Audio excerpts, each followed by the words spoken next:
expect our flight time to be around 2 hours. Now let's go over some important safety information. First, please ensure your seatbelt is... Okay, we don't need to intentions right now. So we'll leave that, we'll turn that off for now. Because we're just doing a VFR thing.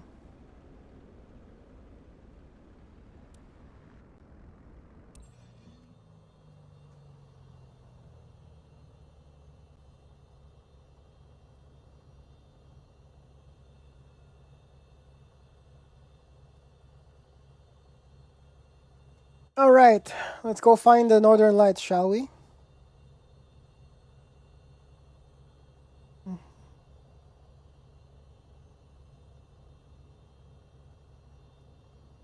Hold on.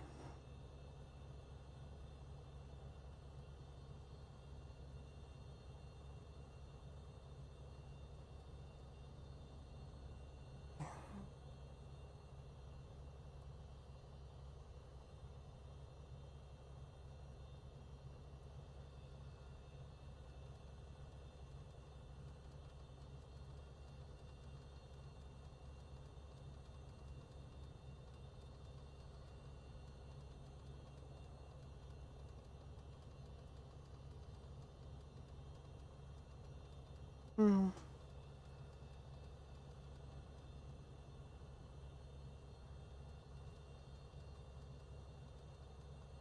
Alright.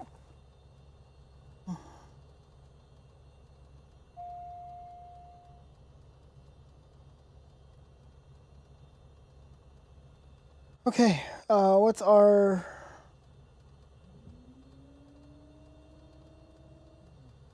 flaps?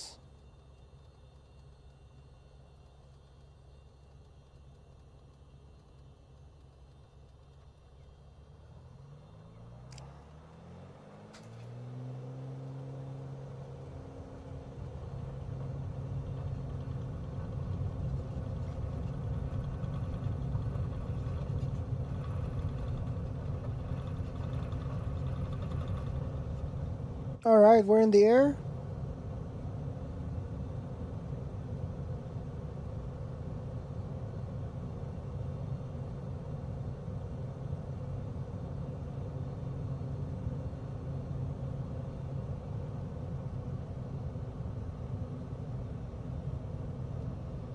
Flaps out, up, gear up. Let's turn off some lights.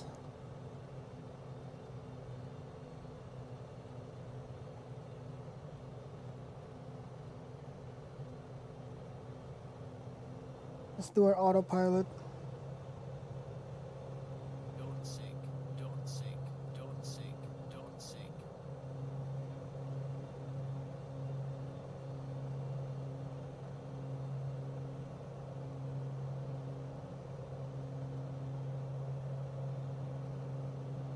Let's go to 15,000, which I think is what was on the flight plan to begin with, so that's fine.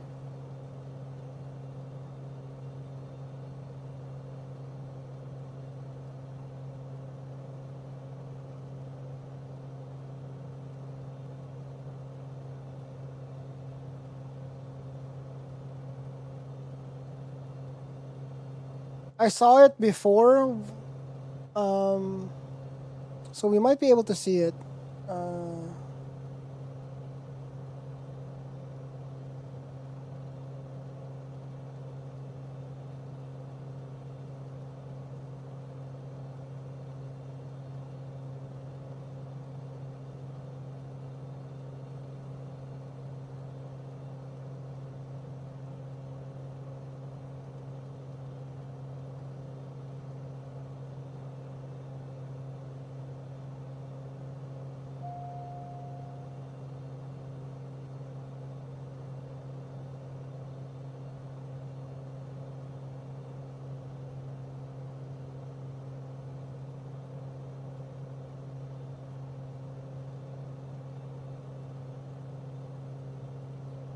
Oh, what the heck?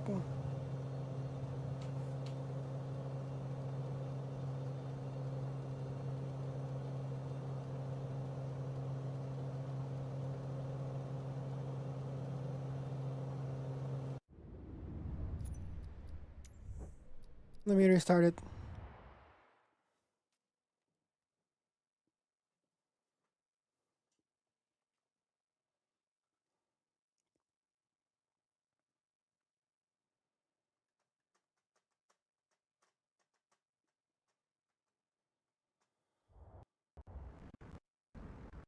Arkhangelsk Tower, Beechcraft Romeo Alpha.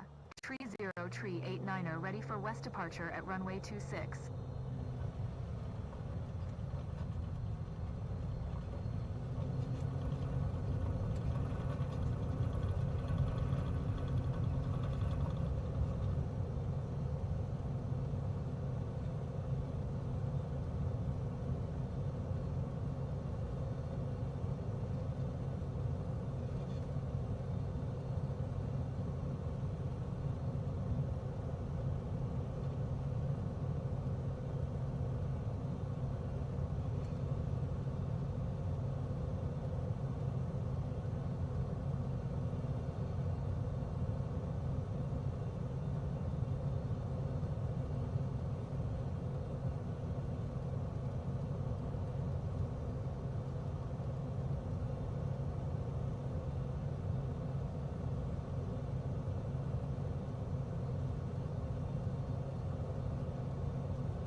Mm-hmm.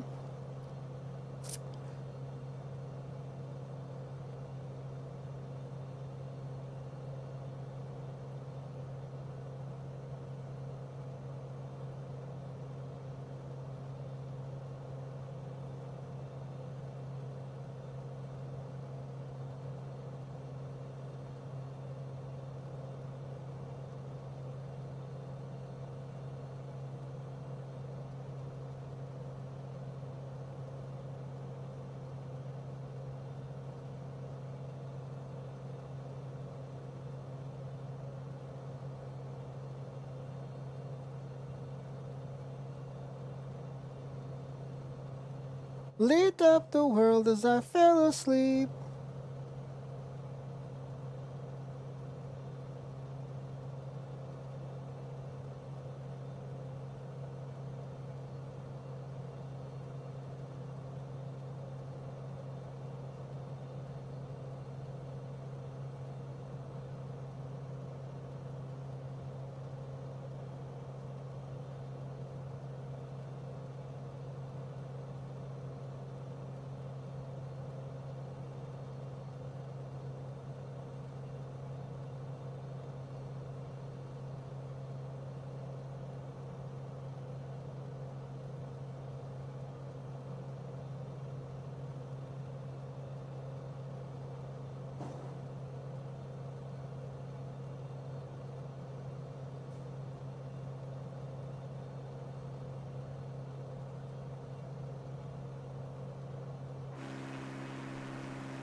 Also, wait, I think I chose the wrong plane for this. It's too slow.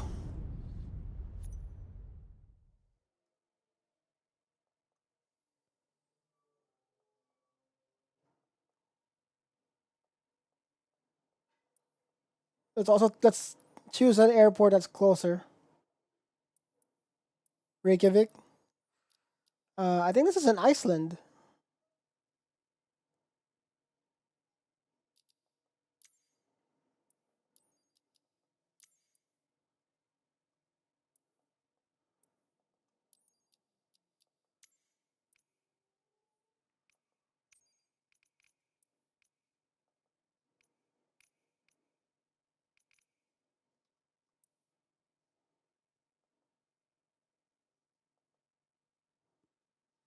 I think the sun is rising. We can always control the time.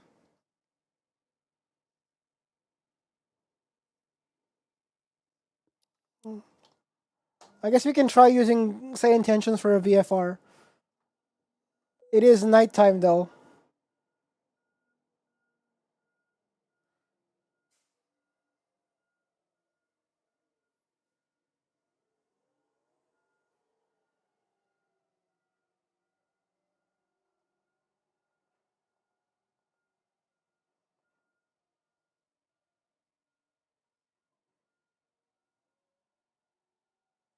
There's always an update, huh?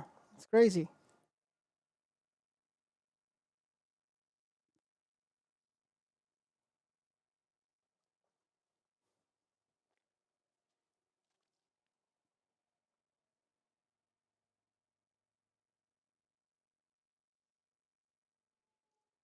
Oh, we know we should have used a Vision Jet.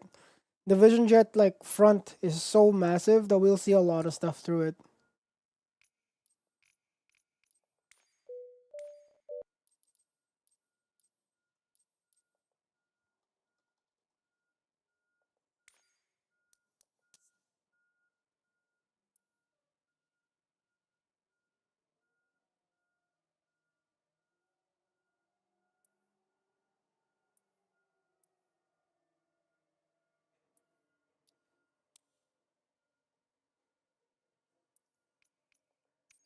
And the whole world is on your case. I could offer you a warm embrace to make you feel my love. Oh shoot, did I not file the flight plan? Mistakes.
Funky.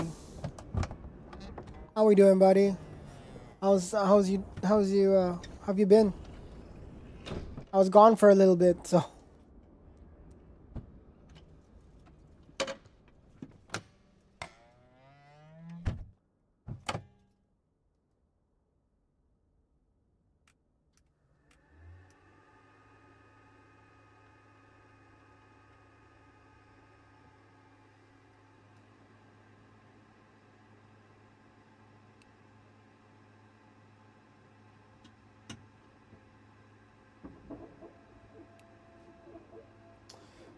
'We're gonna try. Oh, actually, we can see it already. These are the northern lights are right there.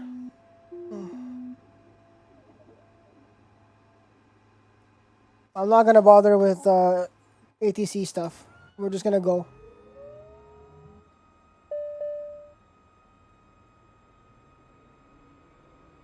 You know what? Actually, no. Maybe I need that.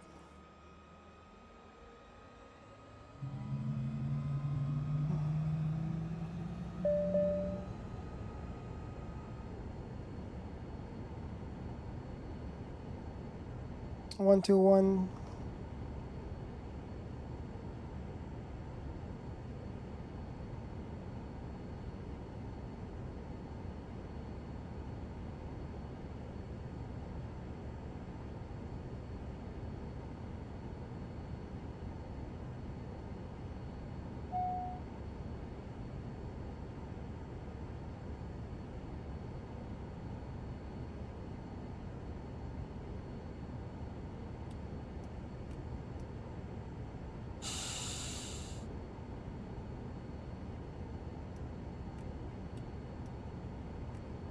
We're taking off from Iceland to try to get to just see the to see the northern lights a lot better from the air. That's the plan. Uh,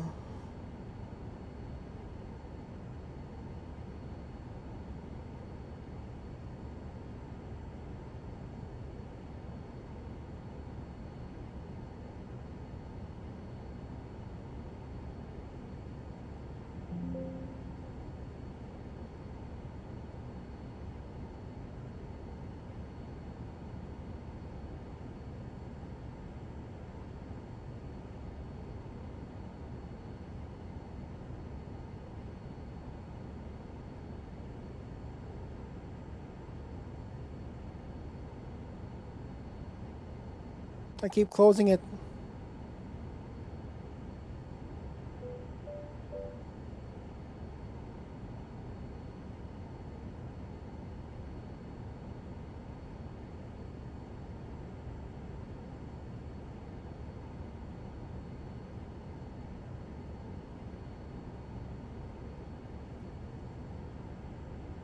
Okay.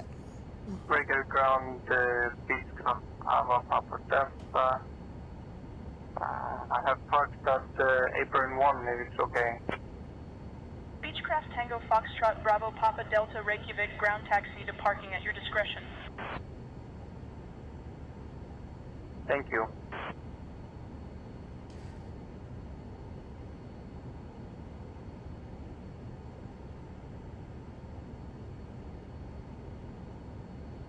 Alright, let's see.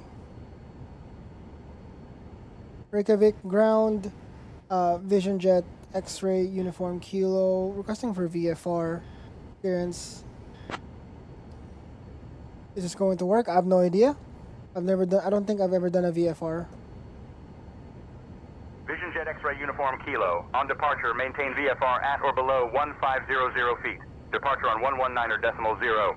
Squawk 5413.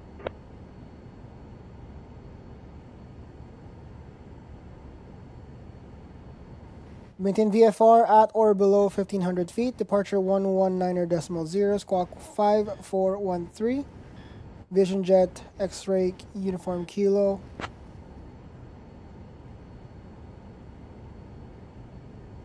Vision Jet X-ray uniform kilo. Read back correct. Reykjavik ground, Vision Jet X-ray uniform kilo requesting pushback and taxi clearance to runway.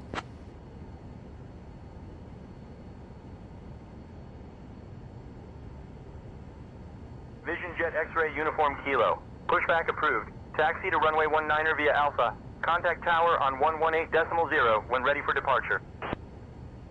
Taxi to runway 19 via Alpha. Contact tower on 118.0 when ready for departure. Vision Jet X-ray uniform kilo. Oh, I don't need the wait. I don't need the pushback. It's just right here. Okay, never mind.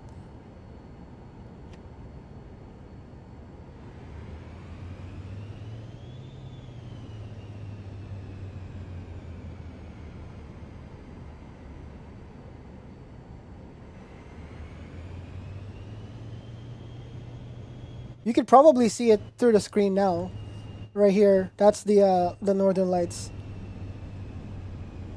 Via Alpha, so we're turning right here. So we're using... Gentlemen, welcome aboard this flight with. My name is Deshaun Williams, your lead flight attendant. We're thrilled to have you with us today. I'd like to introduce our captain, Jam, and our first officer, Stephanie. Joining us in the cabin are my fantastic crew members, Mike, Sarah, and Tony. We're all here to ensure you have a comfortable and enjoyable flight. Now let's go over some important safety information. First, please ensure your seatbelt is fastened. To fasten your seatbelt, insert the metal tip into the buckle until you hear a click. To release it, simply lift the buckle. In the unlikely event of a loss of Vision Jet pressure, X-ray oxygen uniform levels kilo. will drop Contact down. tower on Use the mask, 118.0. pull Safe the mask flight. towards you. To start the flow of oxygen, place it over your Switching to tower 118.0, Vision Jet X-ray uniform kilo. or assisting others. We also have life vests located under your seats.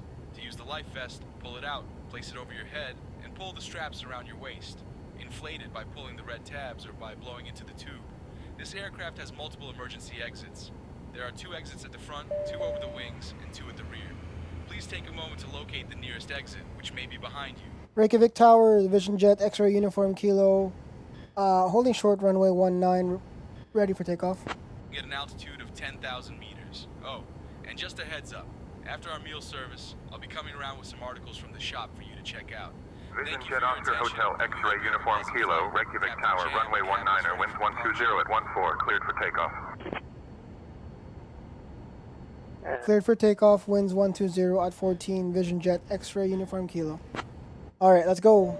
Get to land to runway 19er. Cessna 7 Romeo Charlie. Welcome to Reykjavik. Contact ground on 121.7. Contact ground on 121.7. Cessna 427.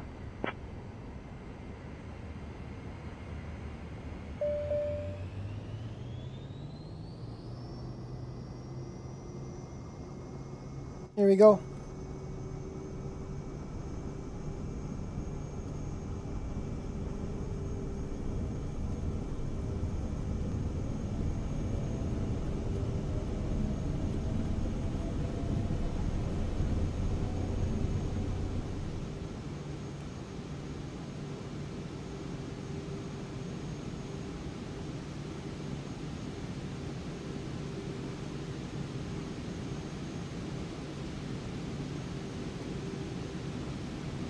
Flaps up, gears up.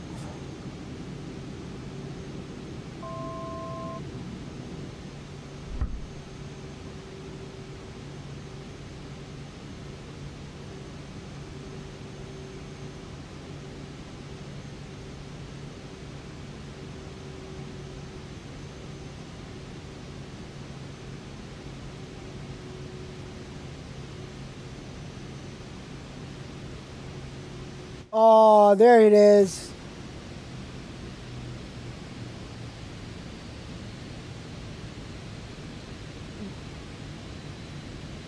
It actually wasn't as difficult as I thought to find. Because you can actually see it in game, like in the world map.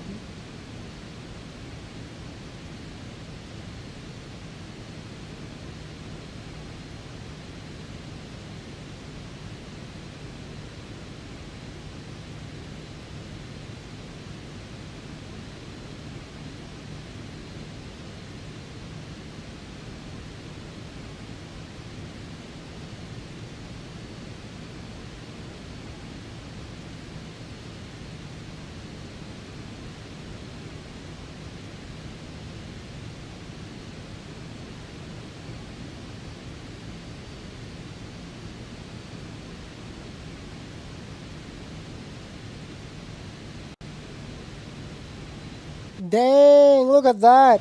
Oh my goodness.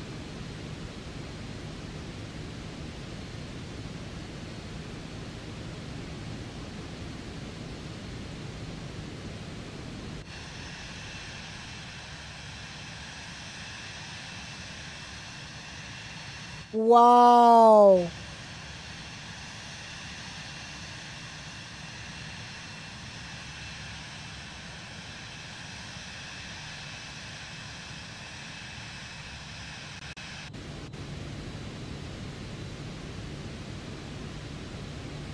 Let's climb a little higher. I know ATC told me to stay at 1500, but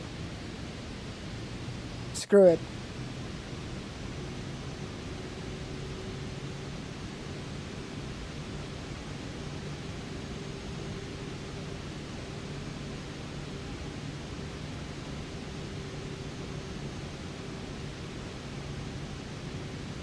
I wonder if it's like a normal thing, you know, if you live in a place like Iceland or Sweden and you see this all the time, and you're like, whatever. It's just somebody. It's just such a normal thing. But then like, for us who we don't see this all the time, it's still pretty freaking cool.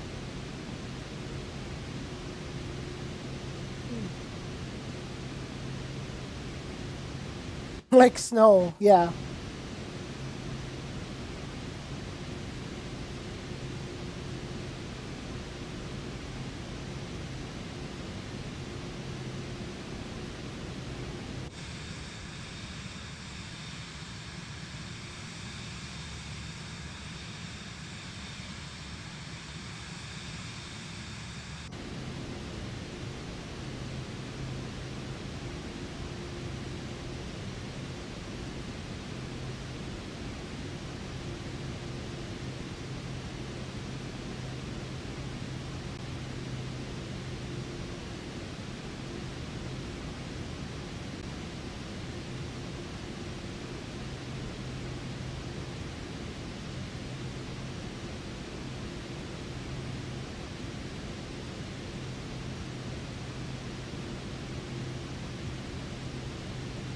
Super cool.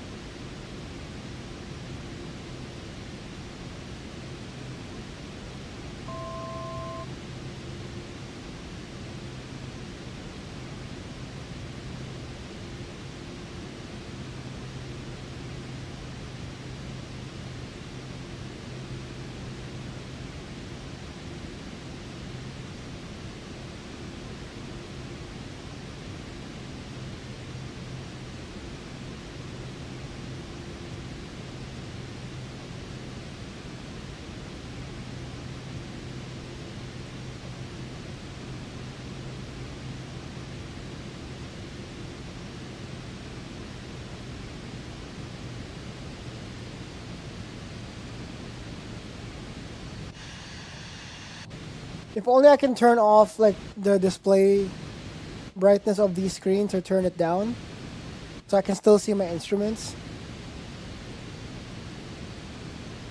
Wow.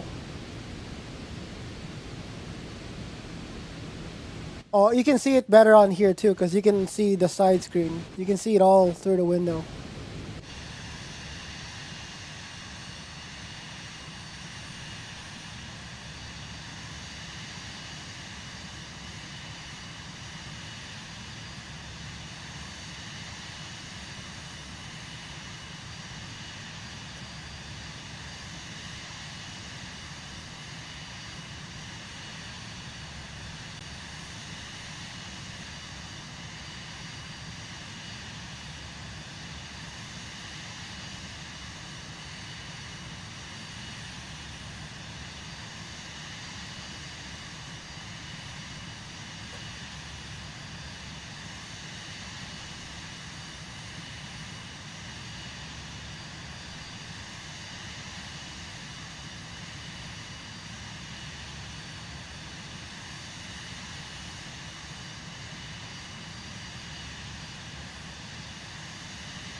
TBM2 Charlie Papa, welcome to Reykjavik. Contact ground on 121.7. Ground on 1217, TDM2 Charlie Papa. Cessna 7 Romeo Charlie, welcome to Reykjavik. Contact ground on 121.7. Contact ground on 121.7. It just keeps going, hey? Like you just keep as you're flying, it's just you never really are we flying north right now? Northeast. Northeast.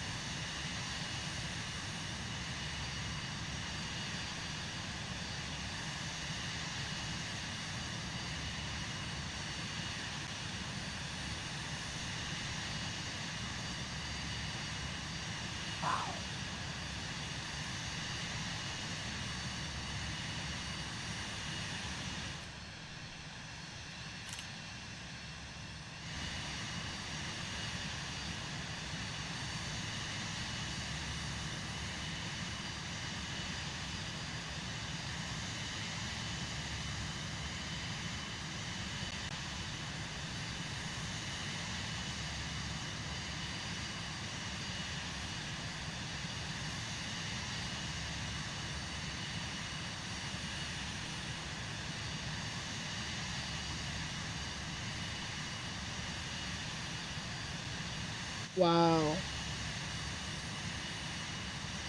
All right, let's head back to Reykjavik Airport.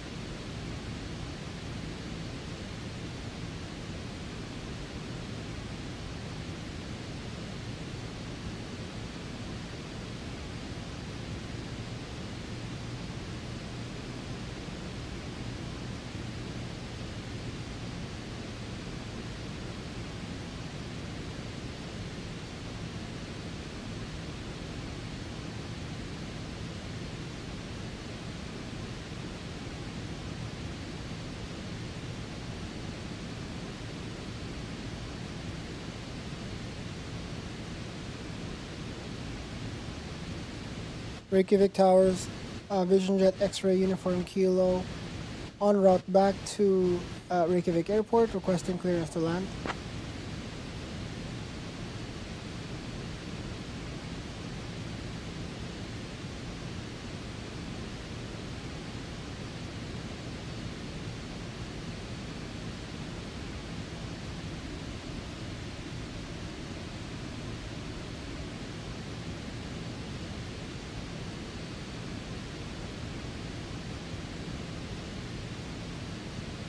Vision Jet X-ray Uniform Kilo, winds 120 at 14, runway 19er, clear to land. Runway 19er, winds 120 at 14, clear to land. Vision Jet X-ray Uniform Kilo.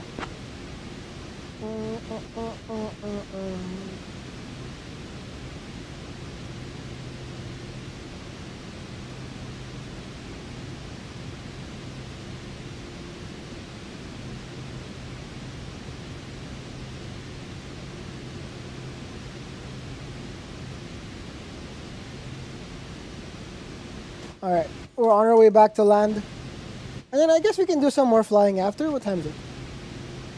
Yeah? We can do one more or something. I didn't expect the act of trying to find the trying to see the northern lights in game was that easy.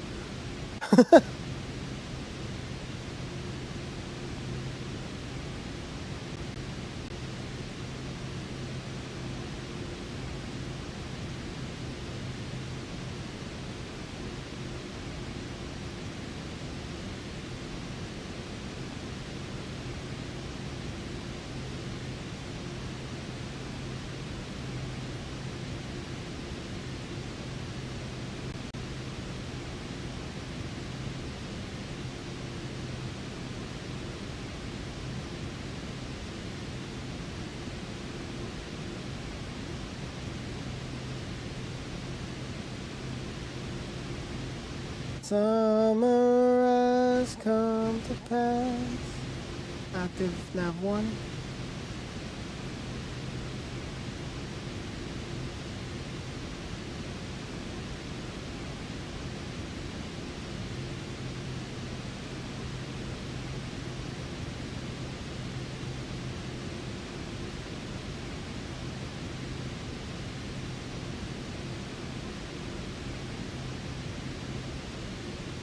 Vertical track.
Let's do more daytime after this.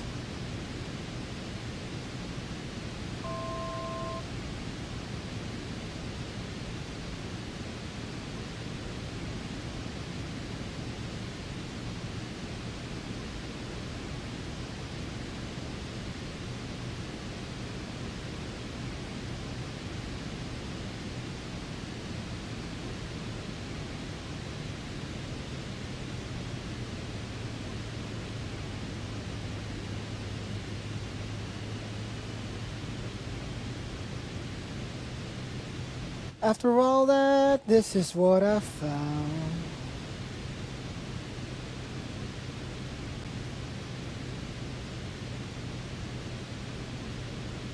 You got it bad, and you're on the phone. Hang up when you call right back. You got it bad.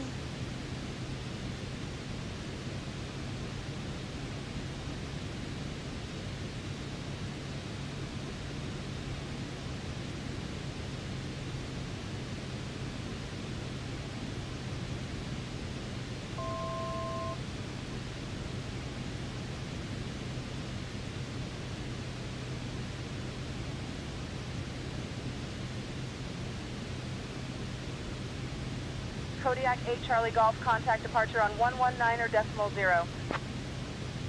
119.0 8 Charlie Golf. What? Transport push from the Interstate. Oh, there it is. 118. We got our runway. I Cessna see 7 it. Romeo Charlie, frequency change approved, squawk VFR, good day.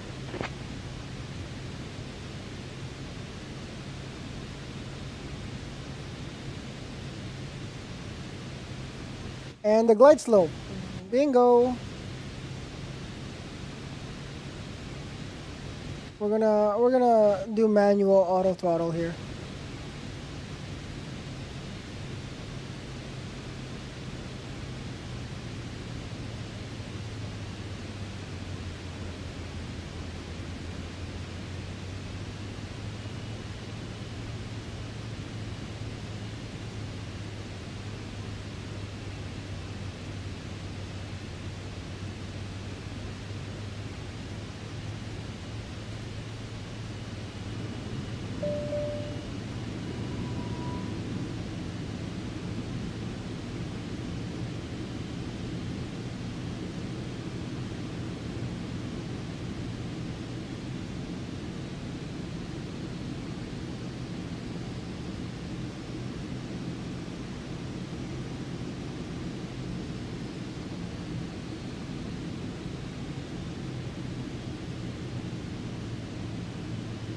Reykjavik Tower, Vision Jet X-ray Uniform Kilo, established on the localizer, lined up for runway 19 for ILS landing.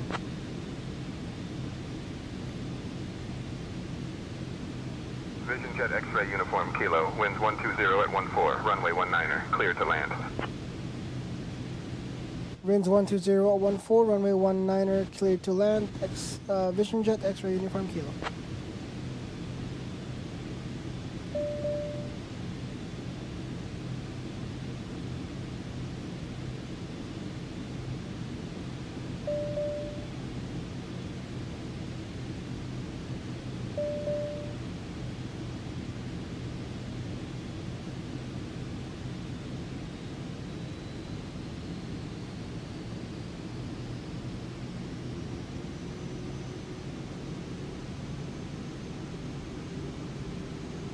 No song that I could sing, but I could try for your heart.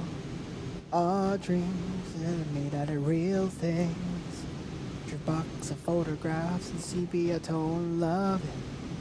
Love is the answer, at least for most of the questions in my heart. Like, why we're here, where do we go, and how come it's so hard?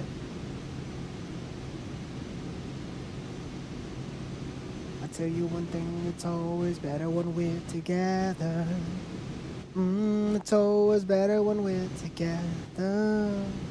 Look at the stars and we're together. We're in the purple. It's better when we're together. Don't sink. Don't sink. Don't sink. Don't sink. Don't sink. Don't sink. There's a pirate ship down there. What the heck is that? Sink. Don't sink. Don't sink.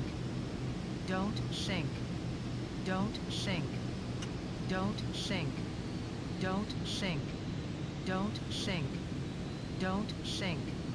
Don't sink. Clear for takeoff, Don't sink. Cessna 47 Don't sink. Romeo. Don't sink. Cessna 7 Romeo Charlie, Don't contact sink. departure on 119er decimal sink. 0. Don't sink. Don't Contact sink. departure. Why is he complaining about don't sink? We're supposed to be landing. Don't sink. Hello? Don't sink. Don't sink. Don't sink. Don't sink.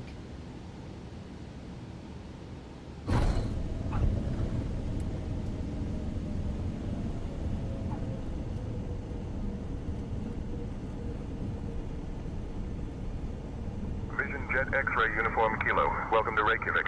Contact ground on 121.7. Switching to ground 121.7. Vision Jet X-ray Uniform Kilo. Reykjavik ground. Vision Jet X-ray Uniform Kilo. Just landed. Looking for parking and taxi clearance.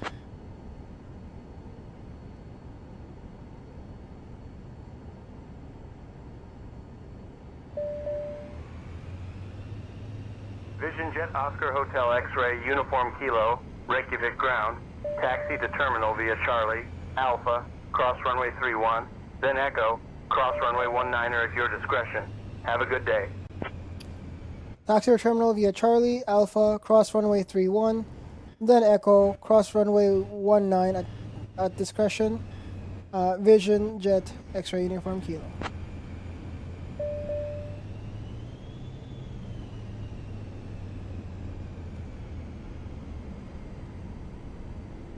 We'll come back to Reykjavik.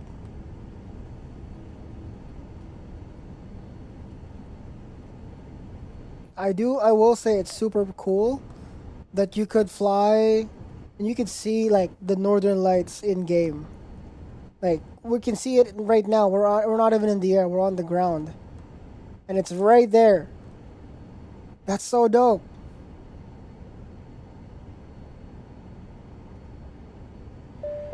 You know, especially if you like live in a country where you won't really ever get a chance to see this kind of stuff. Like if you live like in Asia or something like that, you would never have the opportunity to see this unless you go out here, up north, right? Like we've seen it here in Canada a few times. On the off chance that it's a little more stronger, then we will see it down here in BC. But like if you're like somebody who lives in I don't know, Philippines, right, where I'm from, right? You would never have the opportunity to see this kind of stuff unless you go here. Or in this case, you fly it in the game because the game jet renders it pretty damn well. It does render it a lot more. Well, I actually don't know. I've never seen it this strong, so maybe it is how it is. Maybe this is how it looks like IRL.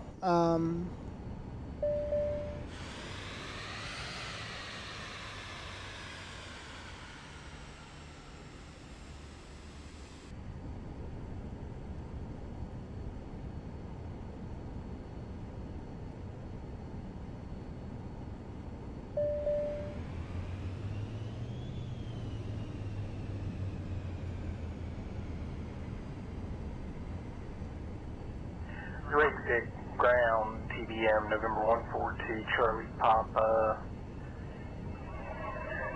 Would like VFR flight following. Destination will be Nord Jordan. TBM 142, Charlie Papa, Reykjavik ground clearance on request. Stand by. TBM 142, Charlie Papa, Reykjavik ground.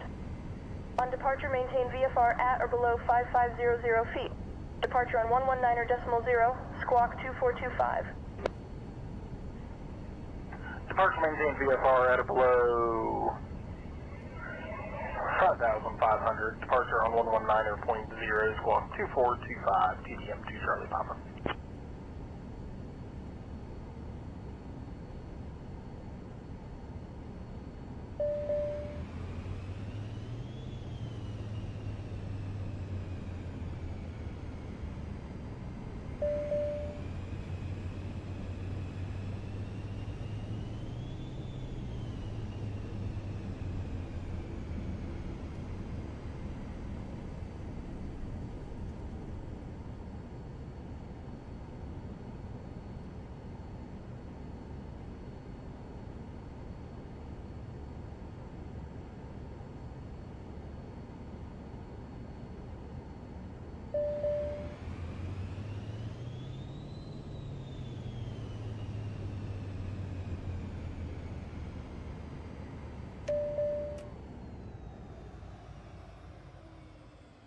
All right, we're here.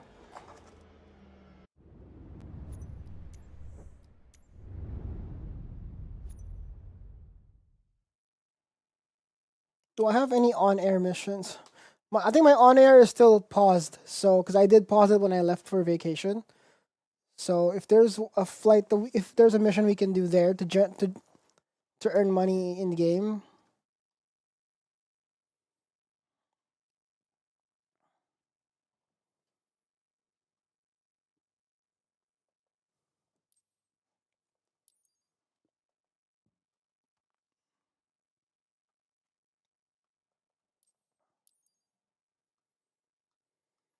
resume.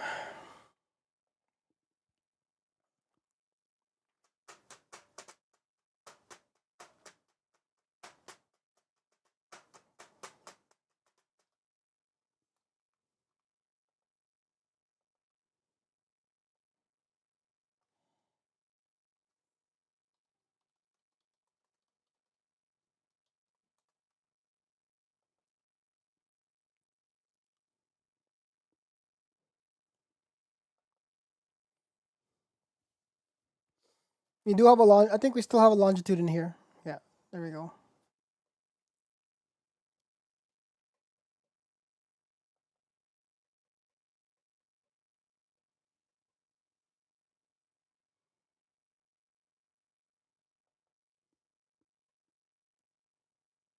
Your every line, your every word, your everything.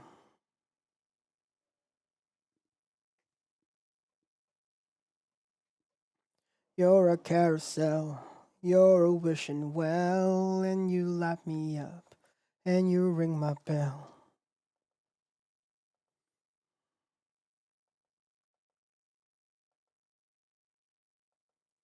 And I can't believe and that I'm your man. And I get to kiss you, baby, just because I can. Who never comes, I'll wait and I'll see you through. Let's do a short one.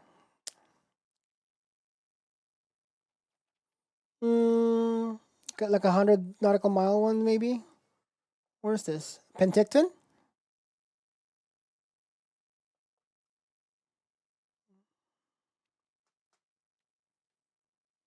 Let's go to Penticton. It's a short, should be a short one.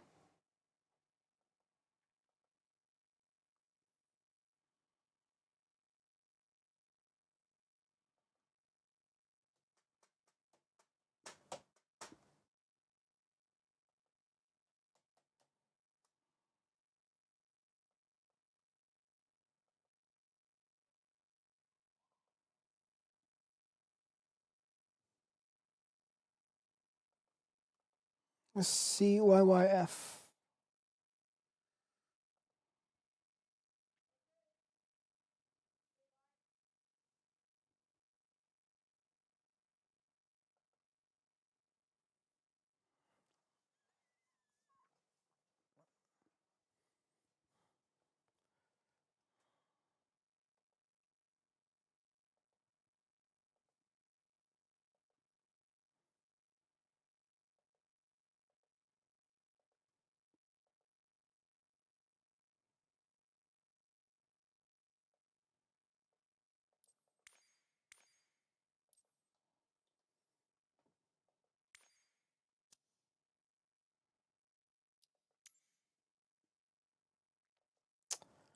Let's pull our route.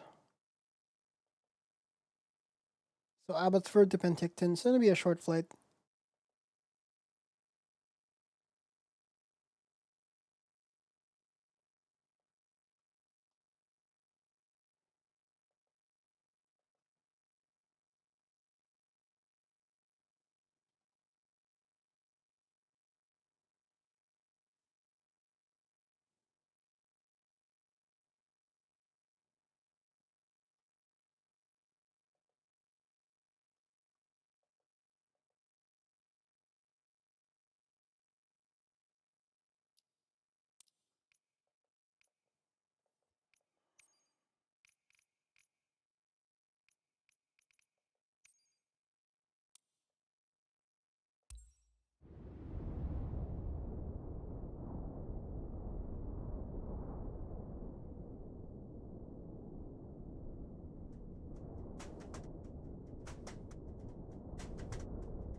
Oh, I forgot we got to turn off the unlimited fuel. Pillars of salt, pillars of sand.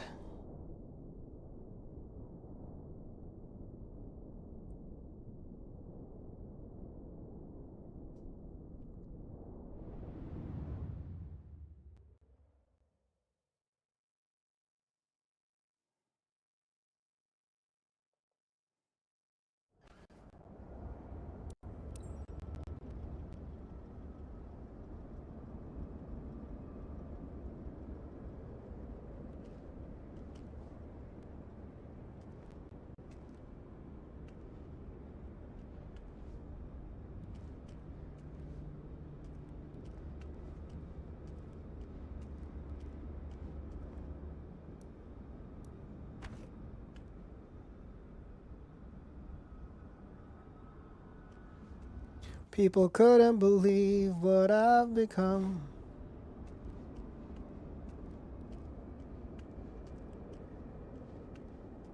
Okay, we gotta remove the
okay.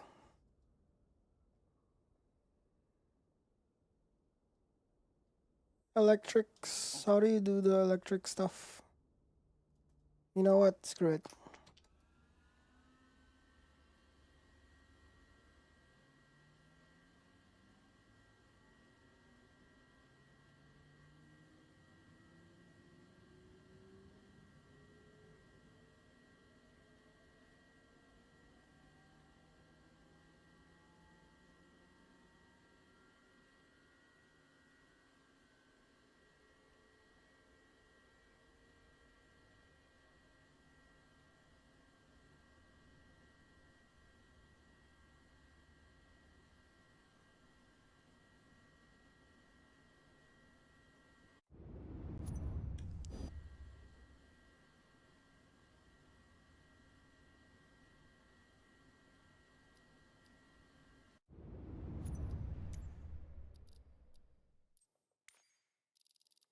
You gotta turn off unlimited fuel.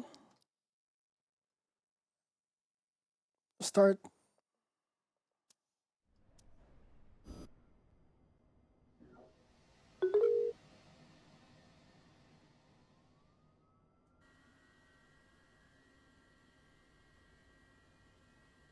Your flight will be monitored until you land and shut down the engines.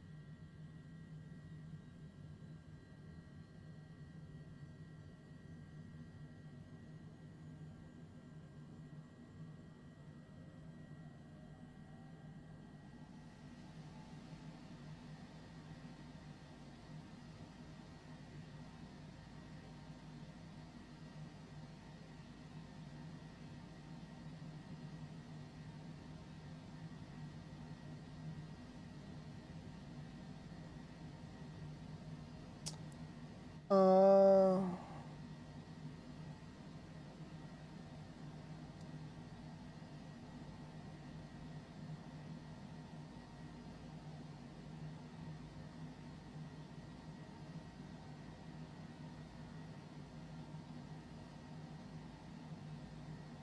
TOS system test. Okay.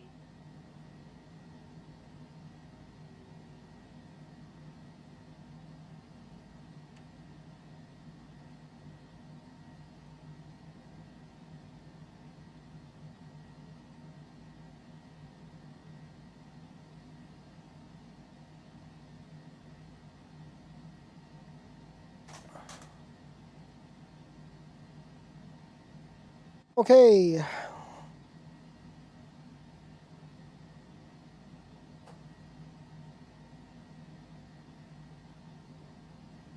Ground frequency is 1218.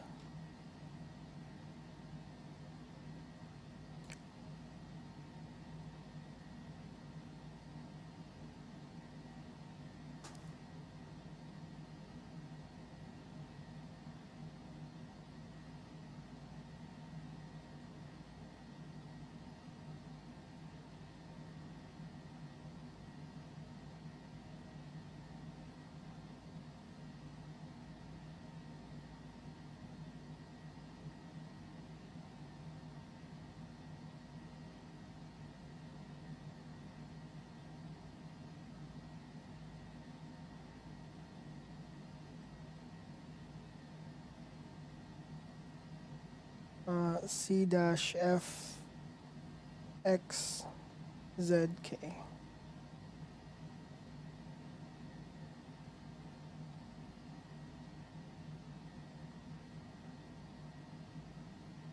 Okay. I think we're good to go. Abbotsford Ground, good afternoon. Cessna Charlie Golf Papa Oscar Whiskey. IFR to Kelowna, please. And Cessna Golf Papa Oscar Whiskey, clear to Kelowna. Radar vectors, Webcam as filed. Departing runway 7. Initial climb 7,000 feet. Departure 124075. Squawk 4554, and we have information, Papa. Cessna Papa Oscar Whiskey, read back correct. Why does that guy sound like a hickey? A redneck guy. Or, southern accent, whatever.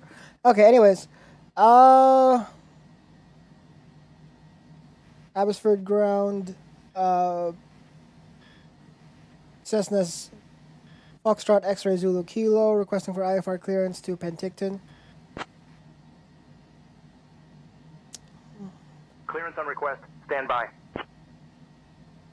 That guy changed the voice. That's weird. Oh, it's Citation, not Cessna. Oopsies. Fuck. I keep closing it.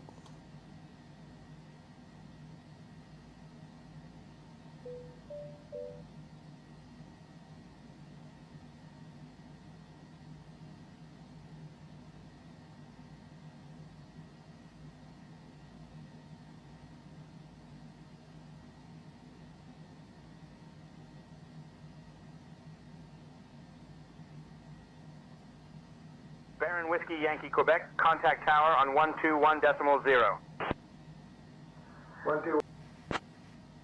Atmosphere clear. Solar Ray, could I get the clears? Repeat again, please.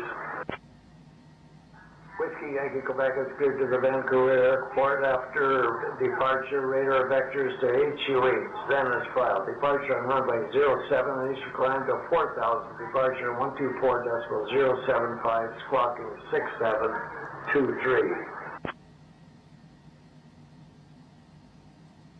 Abbotsford Ground, Citation X-Ray Zulu Kilo, requesting for IFR clearance to Penticton. I'm working on that clearance. Stand by.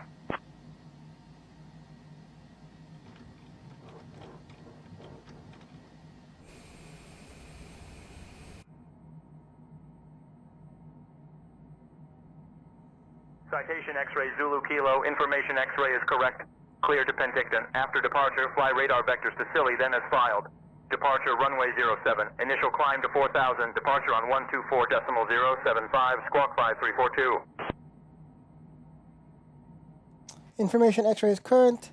Cleared to Penticton after departure. Fly radar vectors to Sealy, then as filed. Departure runway 07. Initial climb to 4,000. Departure on 124.075. Squawk 5342. Citation X-Ray Zulu Kilo. Citation X-Ray Zulu Kilo, read back correct.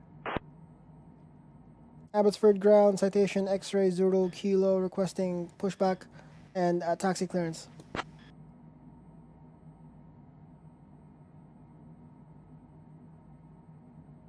Citation X-Ray Zulu Kilo, pushback approved. Base southwest, taxi to runway 07 via Boarding Alpha. has started and the first passengers are now aboard the plane. Ladies and Pushback approved. Face southwest, taxi to runway 07 via Alpha. Citation X-Ray Zulu Kilo. your seats according to your boarding passes and stow your hand luggage in the overhead bins or under the seats in front of you. If you need any assistance, don't hesitate to reach out to any of our crew members. We're here to help. Enjoy your flight.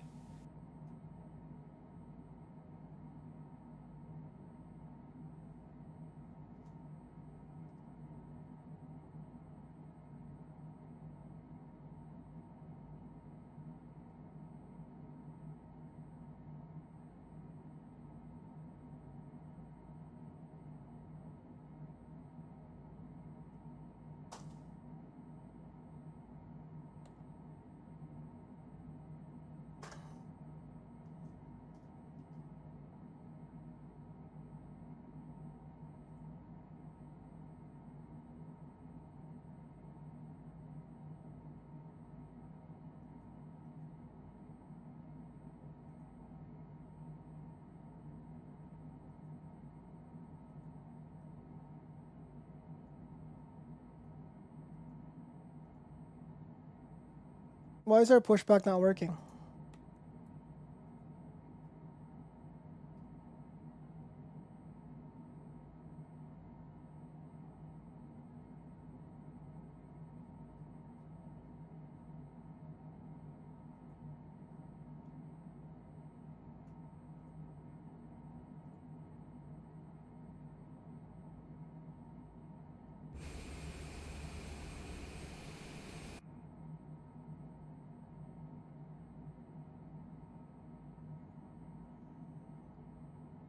Ladies and gentlemen, welcome aboard this flight on behalf of our virtual airline. We're thrilled to have you with us today. My name is Deshaun Williams, and I'm your lead flight attendant.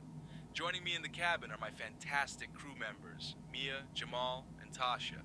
Our captain today is Jam, and the first officer is... Good morning, Prey. Flying from Abbotsford to We're doing our last flight of the day. 111 miles. This is Abbotsford International to Penticton out in BC. Before we take off, We're flying one of these things now. information. First, A business jet. low and tight across your lap. To unbuckle, lift the buckle. In case of turbulence, keep your seatbelt. So we're coming from Abbotsford International, so this is also still in BC. Drop down from above you.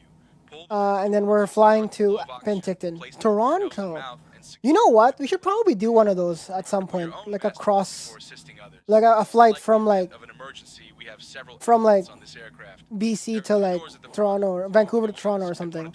Jojo, hello, how we doing, buddy? The nearest exit, which may be behind you. For water landings, we have life vests located All right. under your seats. To use them, pull the vest out, place it over your head, and pull the straps to secure it. Inflate the vest by pulling the red tabs or by blowing into the tubes. Thank you for your attention, and we hope you have a pleasant flight. After our meal service, we'll be... I have that 8 o'clock special drink a little early, please. Hi. Good afternoon, Wet Chaser. How are you doing, man? Welcome in, everybody. Hope you guys are having a good time. Or having a good day, rather.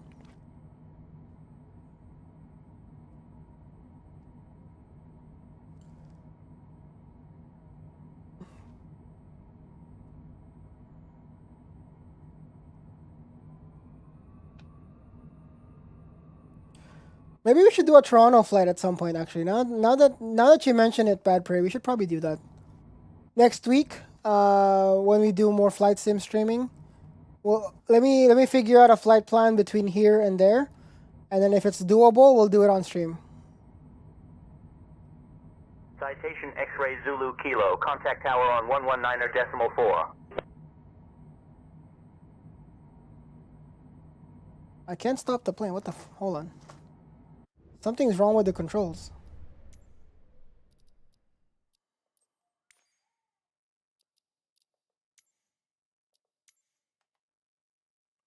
It is mapped to brakes. Why is it not working?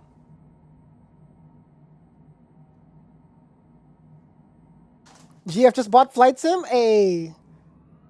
Happy to hear that. Hold on. 1 second, Jojo. Switching tower 119.4. Citation X-ray Zulu Kilo.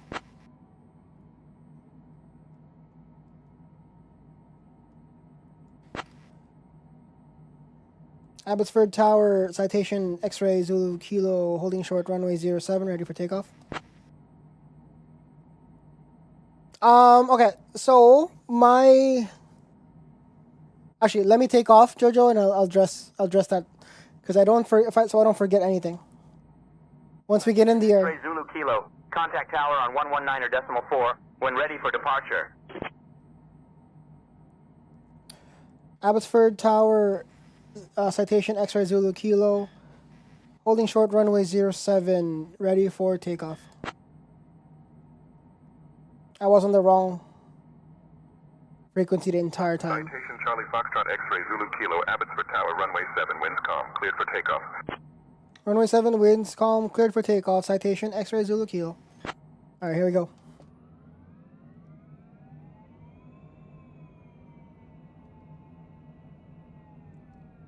Jojo, which flight sim did your girlfriend get? Learjet Tango Juliet Sierra, contact departure.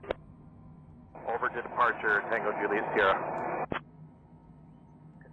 Alright, let's set Toga runway and 25, Teddy 1T. auto throttle. We're set to 4,000. I think we're set to go. Cut the parking brake, full throttle, and let's take off. This will be a short flight anyways.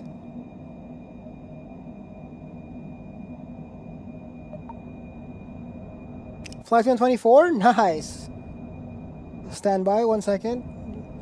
B1, rotate. Airborne time logged. Autopilot on, nav on, and flight level change.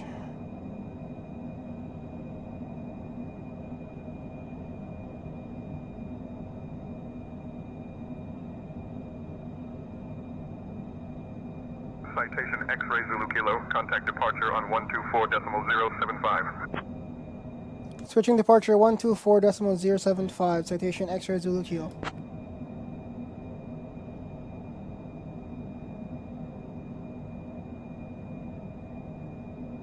Abbotsford departure, citation X-ray Zulu Kilo with you at 2,300 feet, climbing 4,000.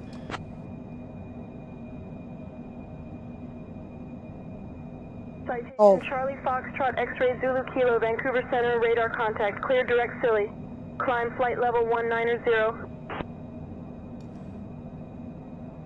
Clear direct Sealy, climb flight level 190, citation X-ray Zulu Kilo.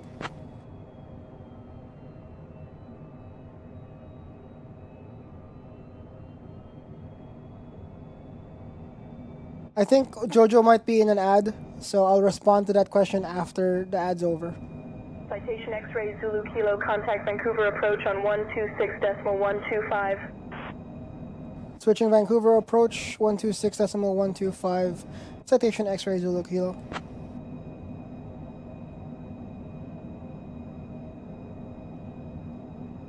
Vancouver approach, citation X-ray Zulu Kilo with you at 5,900 feet, climbing flight level 190.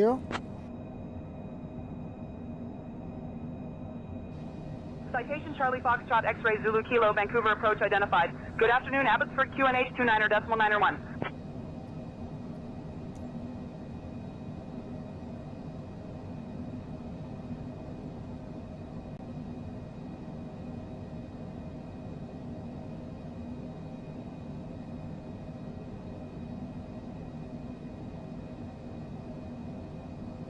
Oh, music bit loud? Oh, shoot. Sorry, I didn't know that. Okay, so, Flight Sim 2024. I'm using the X56 stick and HOTAS combo, or stick and throttle combo. That's it. That's really all I'm using. Everything else is just extra. Yeah, so fairly decent quality. Like, it's not like super expensive, and it's not super cheap either. You can probably get away. My original setup before this was like a $40, $45 US. Oh, sorry. Let's close up flaps. Gear up. Dear guests, we have just climbed above the safe altitude, and I'm happy to inform you that the use of electronic devices is now allowed. Feel free to connect to our onboard Wi-Fi service as well. What else am I saying? Yeah, so I started with the Logitech one, like the 3D something extreme something. That one did the job too. However, the only reason why I went with my setup is because I wanted the stick to be on the right, or on the side. And if I use one of those single stick with a throttle things, I can't reach it. If I'm gonna do so, if you imagine the stick is over here, the throttle is over here. It's a little awkward. So I wanted to do something split, where the throttle is on the left side, or one or the other. But yeah, you can get away with some basic ones too. I tried the Logitech, but really, not compatible to Windows 11. Interesting. I am on Windows 11, so I can tell you that the X56 works. It's also made by Logitech. I would say I think it's like a mid-end. Does the job for me. Hall effect sensors, I believe, on the throttle, so less likely for it to kind of just break. Citation Charlie Foxtrot X-ray Zulu Kilo, Vancouver approach, contact Vancouver Center on 133.7. Switching Vancouver Center 133.7, citation X-ray Zulu Kilo.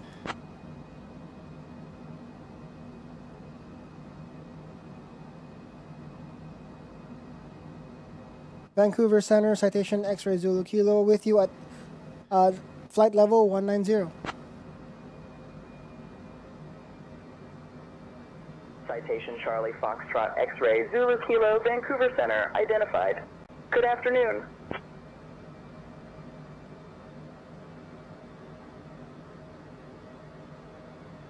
That's cool though. Is your girlfriend like into flying, into planes? Ladies and gentlemen, we have reached cruising altitude, and I just wanted to take a moment to thank you for flying with us today. My colleagues and I will be starting our snack and drink service shortly. We have some delicious options available, including our famous chicken salad and a delightful cheese platter. After our service, we'll also be offering items from the virtual airline shop, so keep an eye out for that. If you need anything in the meantime, just give us a shout. Enjoy the flight.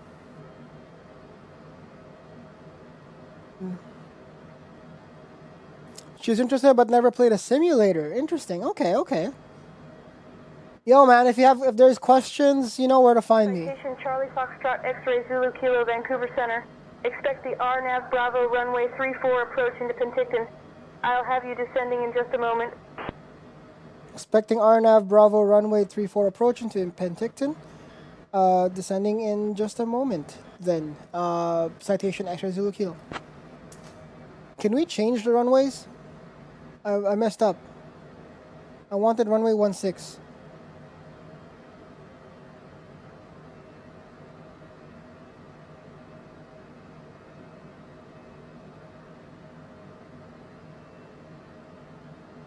Citation X-ray Zulu Kilo, whenever you'd like, descend altitude 16,000, QNH29 or decimal 9 or 1.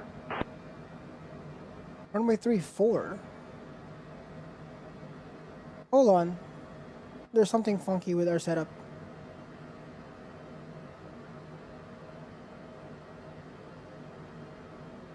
RNAV Bravo.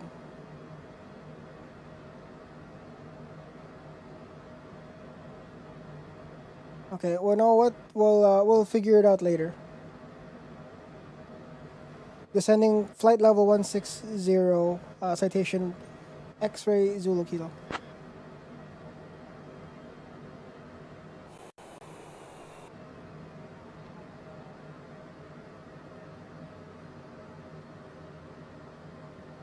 She got stuck into MMOs but always wanted to play flight sim. Hey, that's what happens to MMOs though. When you get into MMOs, you just get sucked in. However, if she wants to do flight sim and MMO, Ladies and gentlemen, we have just left our cruising altitude. boy, I got something for you. Please return to your seats, stow your tables, and fasten your seats. Because on air, which is what I'm playing on right now, it's effectively an MMO. I own, or not own, but I'm renting this plane in the MMO, and I'm flying missions for my company inside the game, which is happening outside of the built-in career mode, which, by the way, also exists. So if your girlfriend gets into it more and wants to play the normal career mode, that's there. But a lot of people, myself included, play on something called On Air. And it's effectively an MMO that runs outside of your game. It's actually right. Yeah, you can probably see it. It's right here. It's tracking your flight data, and you're flying your own company. You can upgrade your plane. You can start with something. You'll start if you do On Air. Probably more recommended to play a little bit. Maybe put a few hours in the career mode in game first, because it's more forgiving. Or doing freelance mode on Air. On Air is an MMO, but you do have to pay for it. It's a separate thing you pay for. It's like $40 a year, so it's not too bad. And yes, you do upgrade your plane as you go. And by upgrade, it's not like Need for Speed where you have the same car and you're upgrading the car with parts. You're literally swapping planes around, because with On Air you can rent planes in game or in the economy, and each plane has like a value, and then you have your own money that you have, and You can fly multiple missions to save up enough to rent something like this. Or so if for me when I first started, I started with like the little Cessna single prop thing, and then I think I switched over to like a TBM, like a turboprop, and then from there I switched over to Kilo. Contact Vancouver Center approach on 135.0. switching Vancouver Center approach 135.0, citation X-ray Zulu Kilo.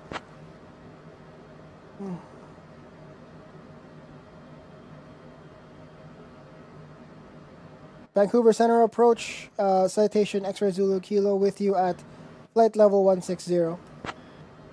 Yeah, so I went through a bunch of jets and then I got to this one. This is my current main plane that I fly. Vancouver Center approach identified. Good afternoon, Penticton QNH 29.901. 29901. Yeah. I said you're the guy from LTT and you... Did you actually say that to your girlfriend, dude? And I used to DJ. That's true. I do miss it as well. I still have it. I just haven't really touched it. Not having the ability to DJ on my main account sucks. And that's kind of why I'm not as inclined to do it, you know? But yes, I highly recommend on air if your girlfriend wants to play like an MMO type of thing. But obviously you don't want to, if your girlfriend is new and haven't really played any sort of simulators like this, you have a lot of assists that you can use. And if you're playing the default version of 2024, there's Copilot that does the radio talking for you, so you don't have to do it the way I've been doing it. So eventually, you know, you'll get to a point where it just kind of becomes you'll start removing assists as you go. Mind you, there will be a point where you wouldn't be able to fully remove all the assists because of limitations of your equipment. Like, if you get like an X56, right? You have the stick and you have the throttle, but you don't have a pedal set. You can't do rudders. So for me, rudders is actually twisting the stick, which, if you think about it, if you twist the stick, you impart some movement this left and right and up and down. So as you're twisting the stick, you potentially just diving and climbing the plane as well. So I think I have rudder assist as well as I have auto rudder and auto yoke assistance or whatever on, because I can't do a lot of stuff with the stick, right? And if I was to have like a set of pedals, for instance, for rudders, then I can also map brakes and shit like that. But that's also something that you would have to maybe think about down the line. Station Charlie Foxtrot X-ray Zulu Kilo Vancouver Center approach. Descend altitude 13,000. Descend 13,000. Citation X-ray Zulu Kilo.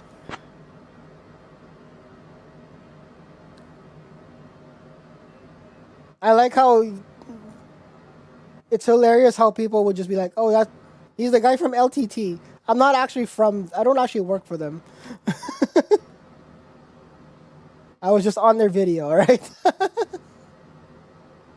Which, comparing to other videos that they've made, looked like it bombed. So I wonder if that video concept is going to pick up. Not a lot of people like it because of, to be fair, there isn't much. Station X-ray Zulu Kilo, descend altitude 10,000. Sending 10,000, citation X-ray Zulu Kilo.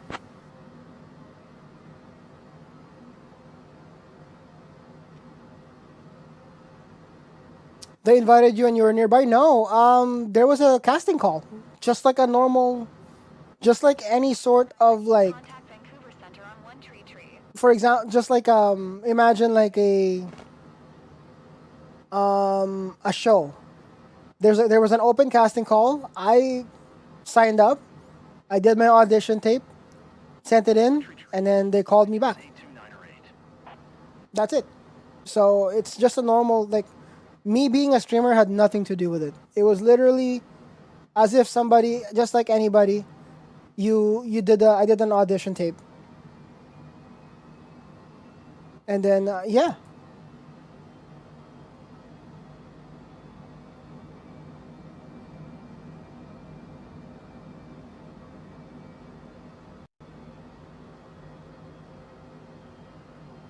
Vancouver Center, November 70 Hotel is looking to cancel IFR.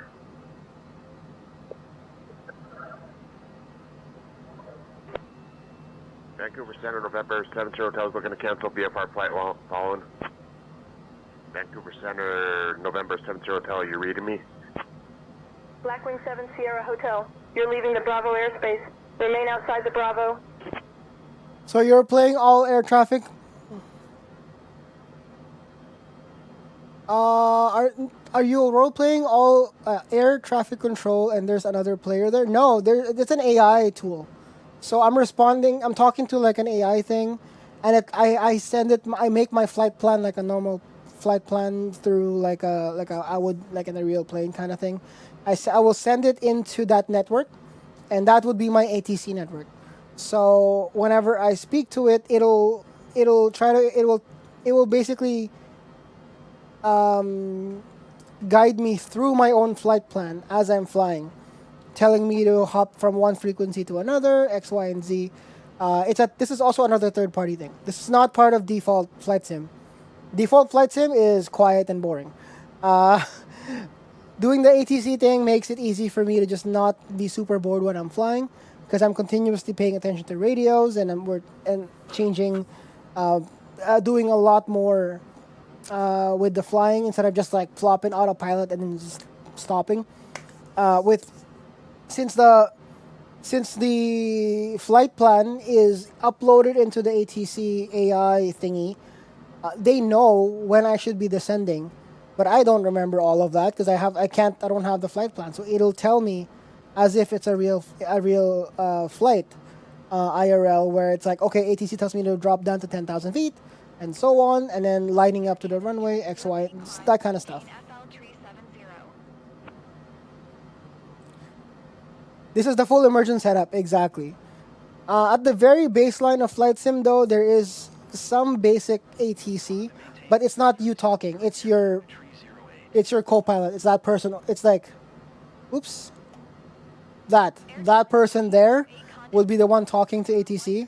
It's not as accurate and as immersive as the ATC that you would find in, say, Intentions. We are now on our final approach into Penticton. Please turn off all electronic devices and stow them away until we arrive at the gate. Make sure your tray tables are put away, your seats are in their full upright position, and your seat belts are fastened. Our friendly staff on the ground will provide you with information regarding your connecting flights. Thank you for your cooperation.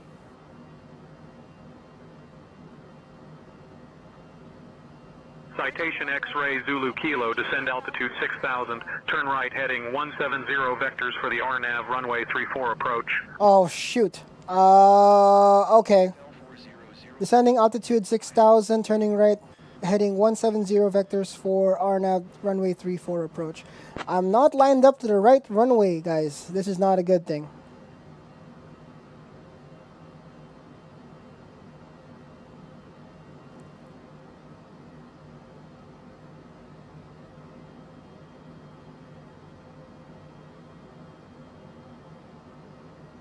Uh, 6,000. Let me figure out my flight plan here. RNAV Bravo. Vancouver Center approach. Citation X-ray Zulu Kilo. Please confirm approach procedure for runway 34.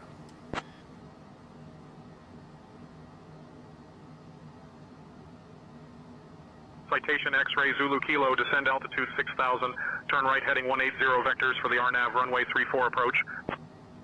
180 now.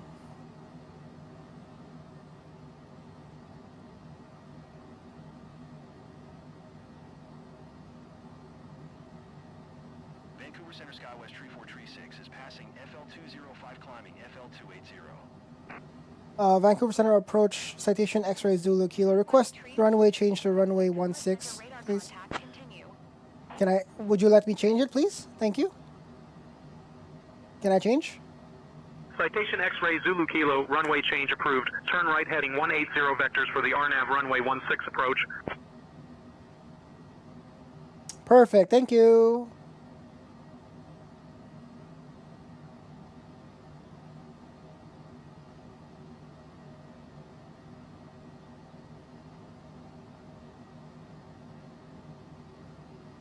Turning right, heading 180 vectors for RNAV runway 16 approach. Citation X-ray Zulu Kilo. My bad. No, it's fine. It's fine. It's fine. At least this is not the real thing. If it's it's only a game. And if I miss the approach, I can always turn around. But I figured I'm more inclined to hit runway 16 instead than 34. Because it's the same runway. So the runway numbers, the runway names are actually just based on the bearing of that runway. So runway 16 would be like, for example, this way, but because it's on 160 degrees of the heading, and then if it's 34, it's the other way. It's the other side. You just flip it the other way. That's how it works. So I just need to basically what I'm telling the GPS now, and what I'm telling air traffic control is I want to hit the runway from the other side. That's all it is. So it's not a problem per se. X-ray Zulu Kilo, turn right, heading 190. Turning right, heading 190, citation X-ray Zulu Kilo.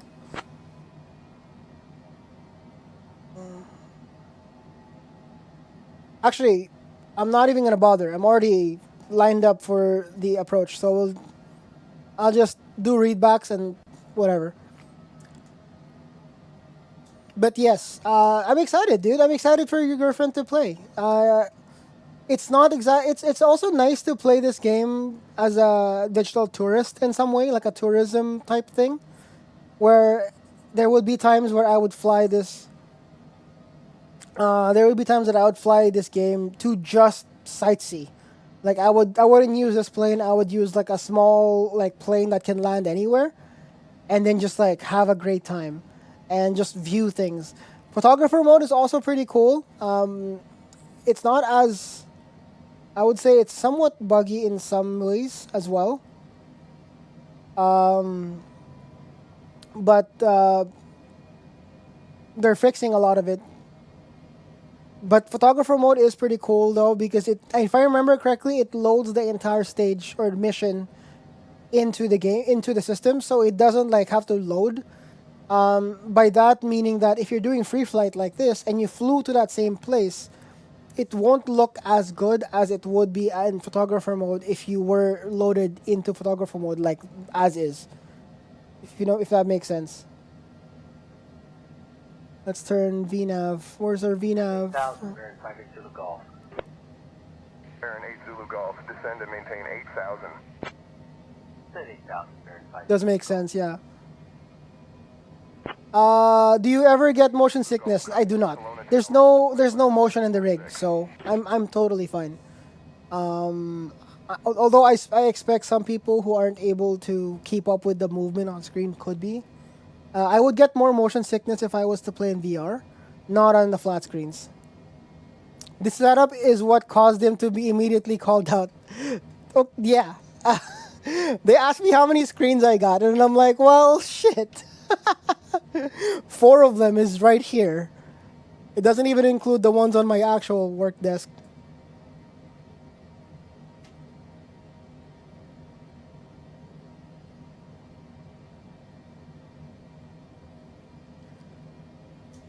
Yeah, it makes you probably get it more than anything, Jojo, because you basically loading the entire photo mode mission in RAM or in the VRAM rather than continuously streaming it as you were flying, because the game doesn't know where you're going when you're doing free flight like we are.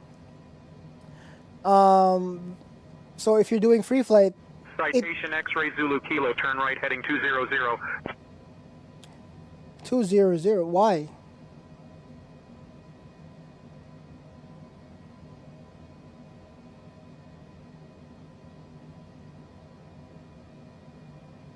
Turning right, heading 200. Citation X-ray Zulu Kilo. But yeah. We're lined up to the runway already. Why are you making me turn right?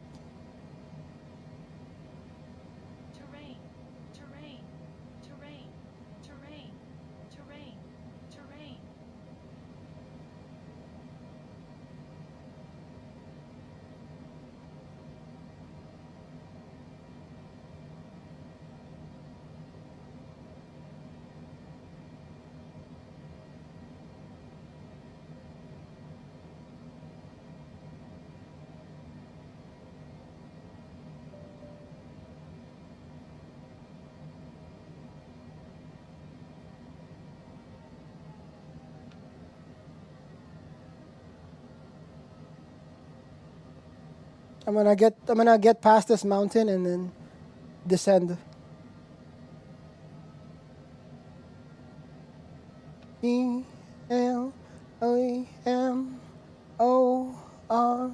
ELLEMOROUS, yeah. Sync rate. Sync rate.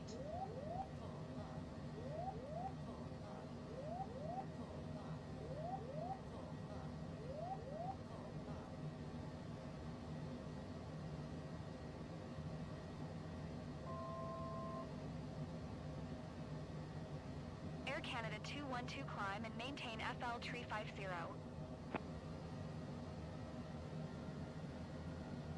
We're actually kind of lined up to it now. Vancouver Center WestJet 111 FL 380. Wait, did we miss the runway? Oh man, where was it? Radar contact continue. Climb and maintain FL 350. Dang it! Canada 212.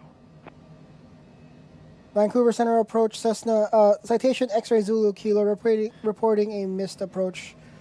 Looking to do a go around. Damn it! I screwed up. Citation X-ray Zulu Kilo, cleared for the go-around. Climb altitude 6,000 feet. Turn right heading 205 vectors for the RNAV runway 16 approach.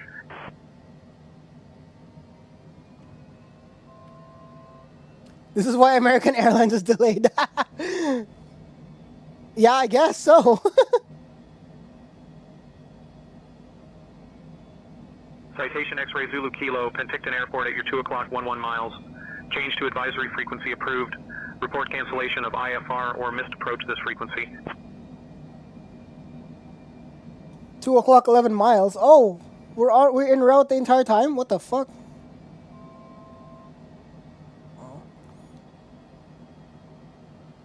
2 o'clock 11 miles. So it's that way.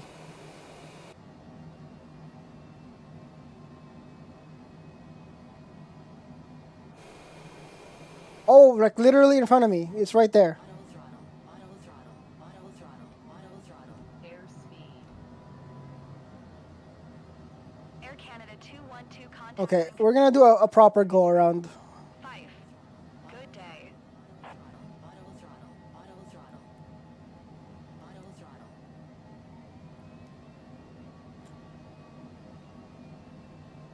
One tree. 5 Air Canada 212. Douchebaggins, thank you for the follow. That's a funny name.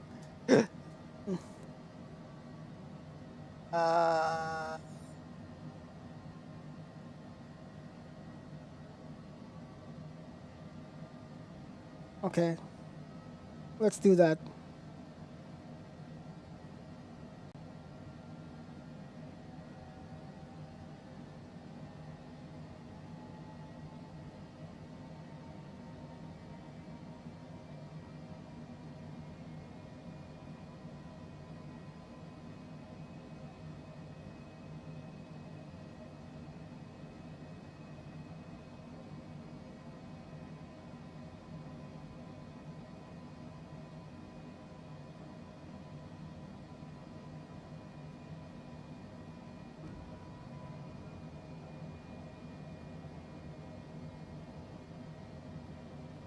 So I was already in. I actually was in line with the airport. I thought the fact that I thought I went over it already. That was a mistake. I'm pretty sure the reason why American Airlines is delayed is probably worse than this. Would you say the flying sim is 100%? It's so much more chill than racing. Obviously, trucking is chill too, but trucking obviously requires you to actually drive the car as or the truck rather, as opposed with flight sims. Like once you get in the air and you're cruising, you can just go on autopilot and just relax, right? You can chat. What I've done when I'm playing offline is the top screen here where you can see my OBS. I would have a movie there, so I would be like, we'll do our on-air mission, and on-air being that MMO thing that I'm playing on, I'll do the takeoff. We'll get in the air. I'll still have ATC in my ear, but I'll have a movie playing up there, like in-flight entertainment. Exactly. So once we're cruising, and that usually means, Contact Vancouver Center on 134. and usually cruising phases take a good amount of time. Like that's usually the longest part of your flight. So I would have a movie playing up here, and it's very relaxing for sure.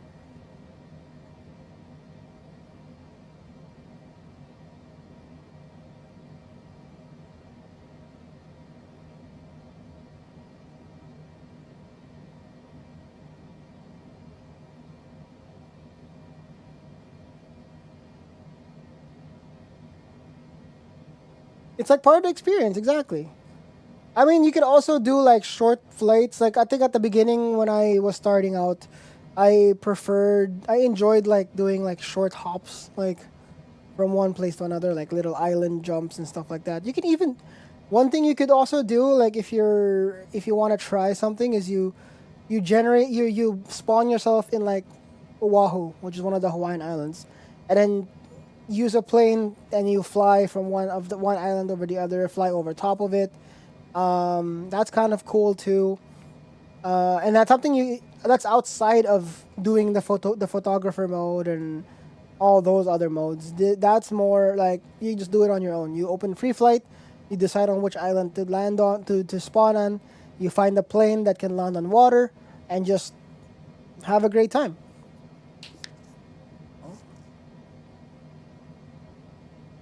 Loved by you, out of reach.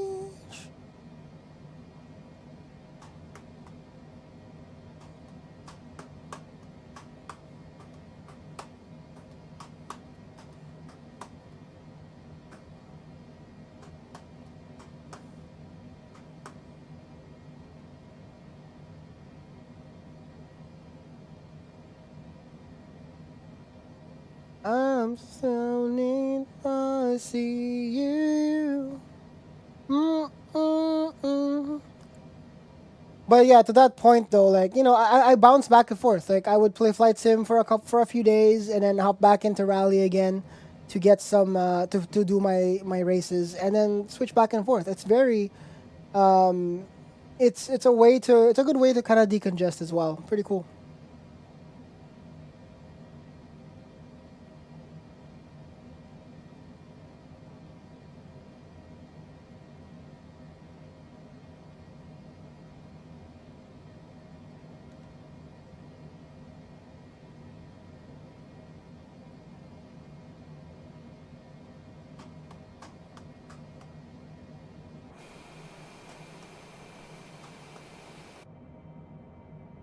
Same setup, but do you have to take a lot of things apart? No. My shifter is still here. My shifter and handbrake are still here. I just push it forward on the railing. This is on a 3D printed like base, so it just goes and plops on the rig when I need it. The throttle is clamped to a chair. It's one of those, you know, those little stools that you get from IKEA. It's just clamped on one of those. It's where my phone is and my mouse is sitting as well. Yeah, I use my mouse left-handed, at least for this setup. And then I'm a lefty anyways. So, and if I want to stand up, I just have to move this stool away and walk out. If I want to do driving, Cancel request at this time. if I want to drive, I just have to Request canceled. pull the stick off, unscrew a couple bolts or a couple screws here, slide it back, and then put the steering wheel back on. It's like maybe a 5-minute, if that, ordeal to swap over. My pedals are still down below, so if I want to switch to driving, it's super simple. This screen is on a clamp. All I have to do is unscrew it and just put it off to the floor. The messy part here is the floor. There's so much stuff on the floor because that's where I store things in between, like switching back and forth. So when I'm not flying, this just sits on the ground over there. And I 3D printed this mount, and then I just bought hardware from like from Amazon to like screw it down to the mount. So now the stick is a solid piece.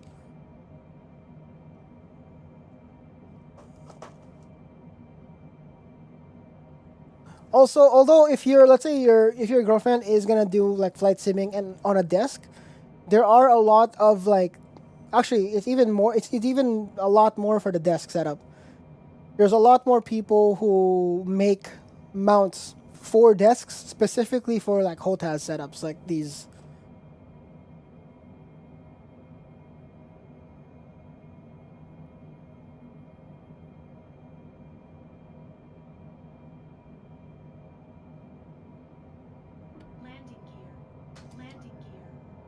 Full flaps, landing gear down.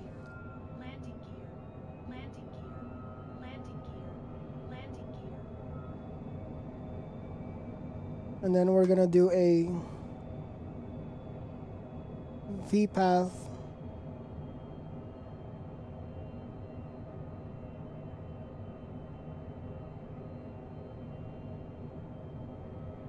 The only thing that's kind of eventually, if she's more interested, she'll make the investment. Absolutely, but everybody starts somewhere.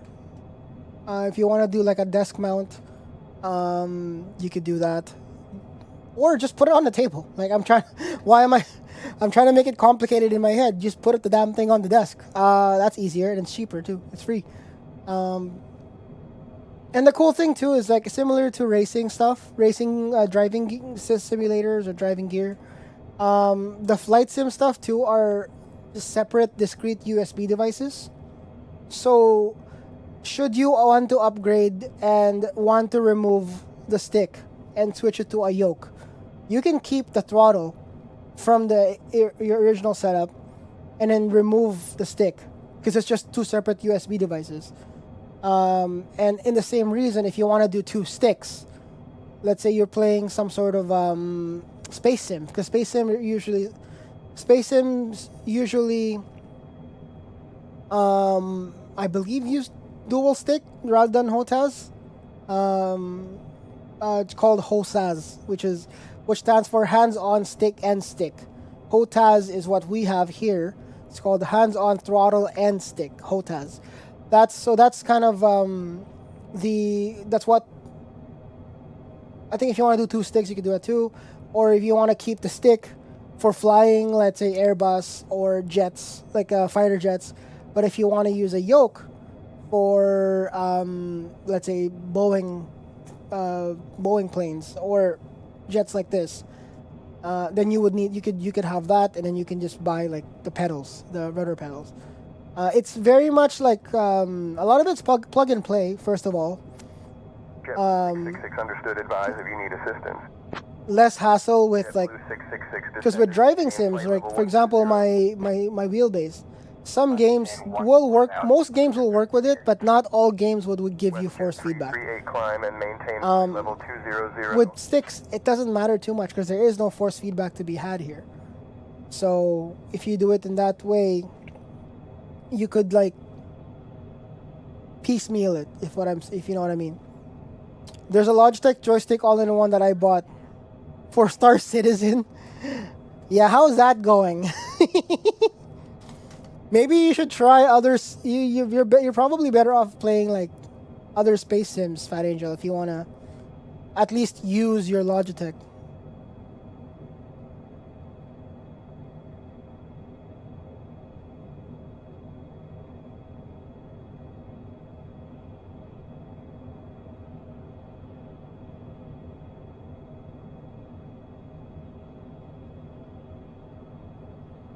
It's been sitting in the closet since 2016.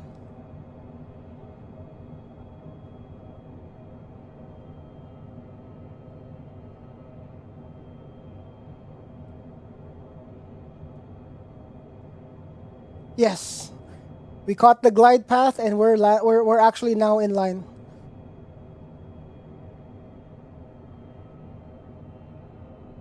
I would agree. I've seen some footage. It's actually a playable game now more than a demo. But man, how long has that game been in alpha?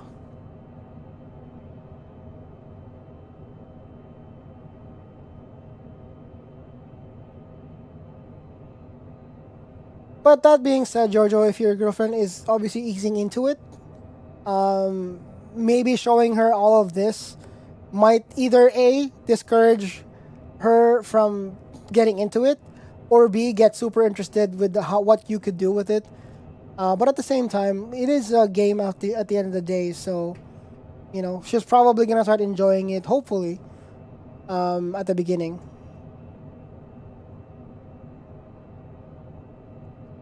And then kind of decide on how Citation X-ray Zulu Kilo, Penticton Airport at your 2 o'clock 12 miles. Change to advisory frequency approved. Report cancellation of IFR or missed approach this frequency. Safe flight. Penticton Airport in visual. Citation X-ray Zulu Kilo. Flare 801 Vancouver Center radar contact continue. Oh, she's here? Hi. Citation X-ray Zulu Kilo, cleared visual approach runway 16. Contact Penticton Tower on 123.2 when ready. Cleared visual approach runway 16, Penticton Tower 123.2. Citation X-ray Zulu Kilo.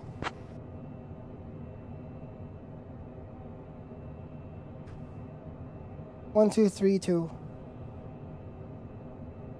Penticton Tower, citation jet, X-ray Zulu Kilo, on visual approach to runway 16. Oh, Dreamlight Valley! I used to play that too. Very chill.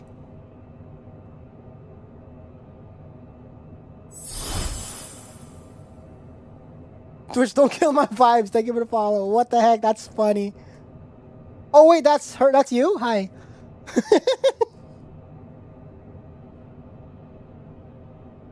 I guess we're doing a visual landing, because there's no. This airport is like, there's no ILS. I don't think on the airport, so we're landing this visually. Like all hobbies, you can start low. That's true.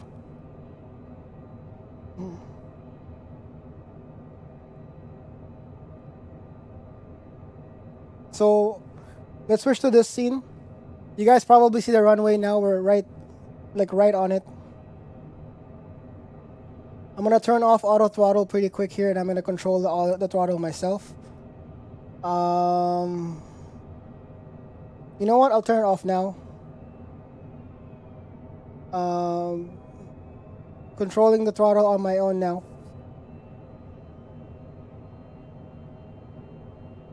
Dreamlight Valley is pretty fun though. I did play it on launch.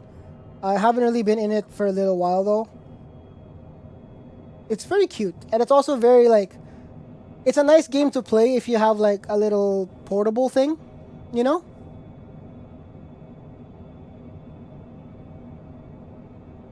Like 2 decades from me. The scenic camera view? Yeah. Okay, hold on. I have to focus now, Jesus. I'm gonna slow us down. We have full flaps. Make sure gear is down, flaps down. I still have autopilot on, but I will kill that in a second.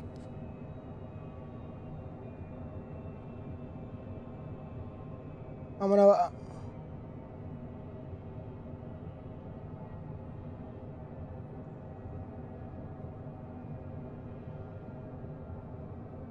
I haven't flown this. This is my. I just realized this is my first time flying this plane after I was gone. So, oh, might be useful.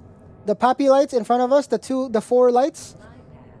The more red, that means we're too low, and we're too low.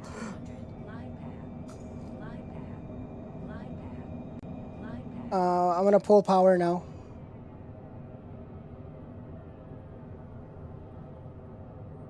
Autopilot off. I'm gonna hand land now. Jesus. 50, 40, 30, 20, 10. Come on. Speed brakes. Reverse thrust. Slow down. Not bad. We're on the ground.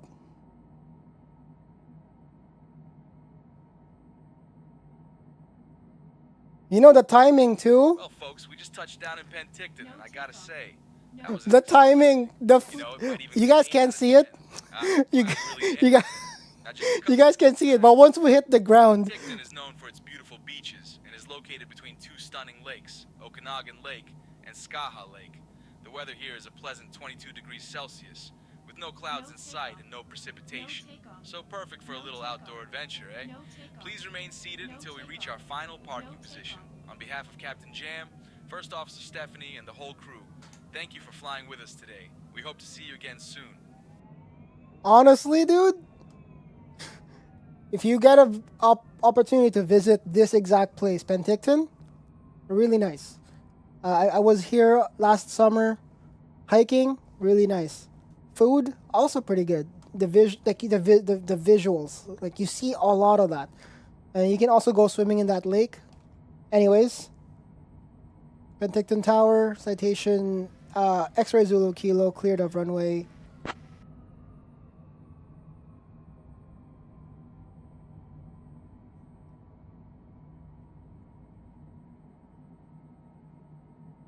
One two one nine.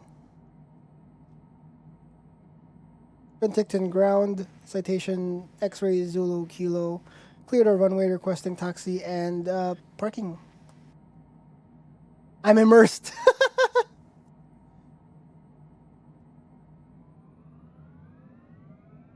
Citation X-ray Zulu Kilo, taxi to Park 1 at your discretion. Have a great day. Taxiing to Park 1. Citation X-ray Zulu Kilo, thank you. No takeoff. No takeoff. I grew up an hour from... Ooh. I felt that landing in my stomach. Honestly, the landing wasn't that bad. It was a little rough, but at the same time, I was able to slow it down pretty quick. This plane is really nice. By the way, this plane you get from the Premium Deluxe Edition, I think. You don't get this from the Standard Edition. The Standard Edition gets you the Citation CJ4, I believe. But yeah, this one is the longitude. And I just realized I clipped my wing into the fuel truck. Bought the Preem, nice. Yeah, this one's from the Premium Deluxe, I believe. The plane that we followed, the plane that we flew before, the Citation CJ4 is part of Standard. But it does, I find it, I struggle to land that thing. When I land that thing, I end up bouncing it off the ground. This one is so much more smooth. The TBM 930 is also a fun one. It's a turboprop. Very, very easy to land. Very easy to fly. That ends our flight. 954.0 gallons of fuel added during the flight. No! The tracking on air failed, so that flight didn't even count. Damn it. It's okay. We'll do it next time. But let's see.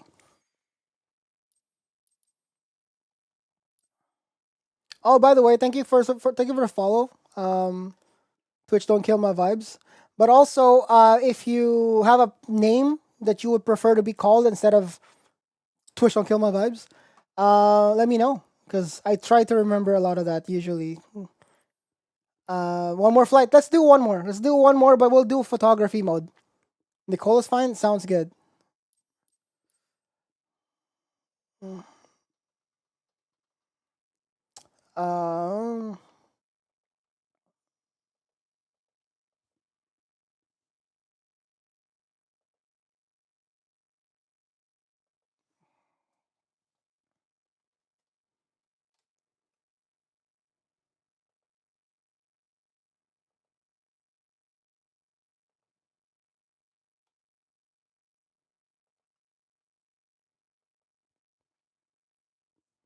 We can do a photography mode mission.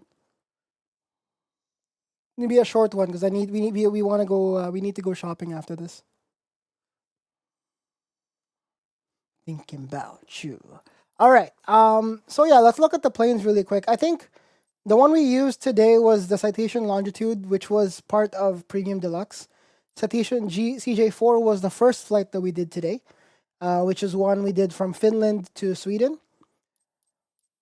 The Z-Lane is also part of the Premium Deluxe, I believe. And so is the Saab 3040. There's some planes that you don't get. But let's do world photographer mode. Let's show Nicole what the new what this game mode can do. Let's see. New York? Nah. I find that this game looks so much better if you're flying in like the jungle areas, not cities. Rendering cities for this game is not that it's not its strong suit.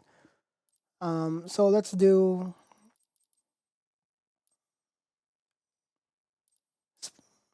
iconic Asia sites in Asia. Nah. We did animals at one point, but it was a lot more difficult than you'd think. Yeah, more greener areas for sure.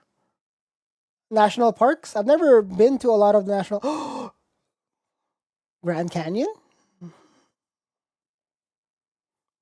I've never been.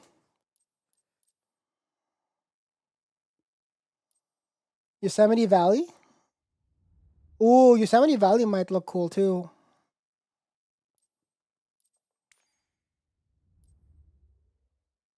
Is there a Hoover Dam?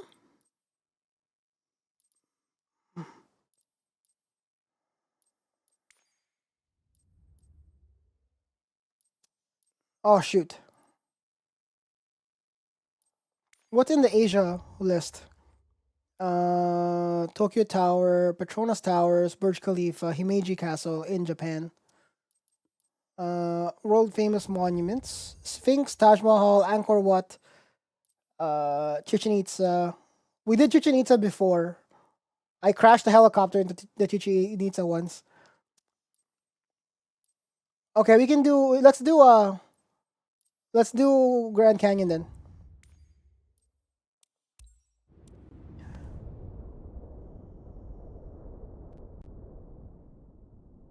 So the objective is to photograph it. I don't know if we're gonna do that with our playthrough, but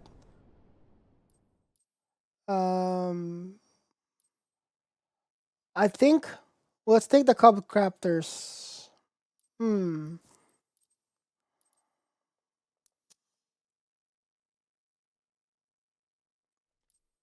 What the?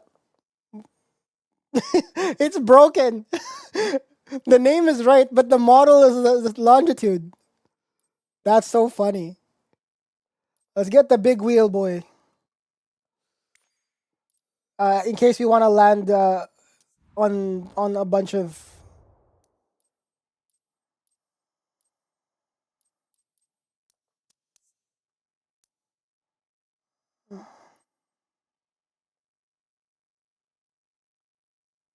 Let's do daytime. All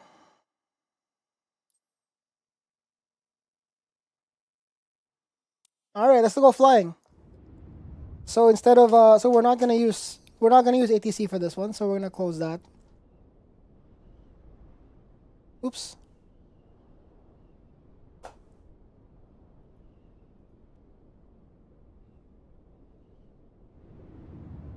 We're gonna do it. It's gonna be a VFR flight.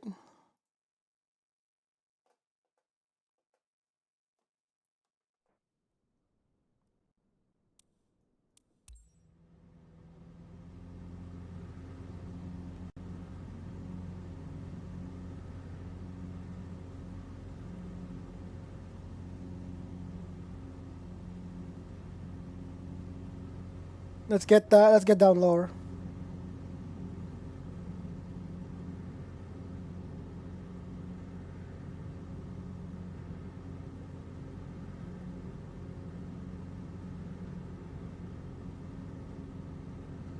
I don't want to do the objective. We're just flying around, so we're gonna close that.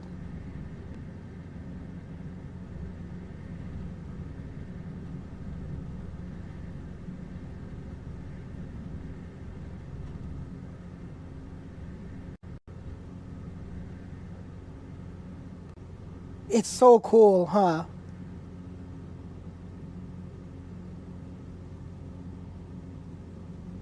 I mean, we can still autopilot, but obviously what we wouldn't do autopilot while we're inside the Grand Canyon. We're gonna die. So I'm gonna just hand fly this.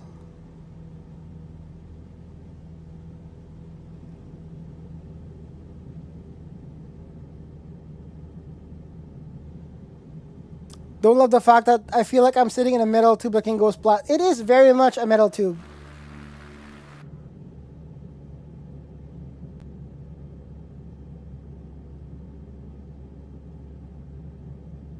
Can we land? Actually, can we try?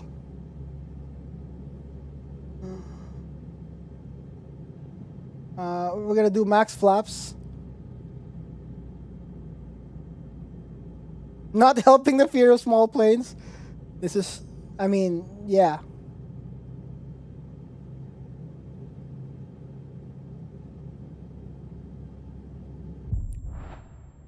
Oh, right. This is not free flight. You can crash. Never mind.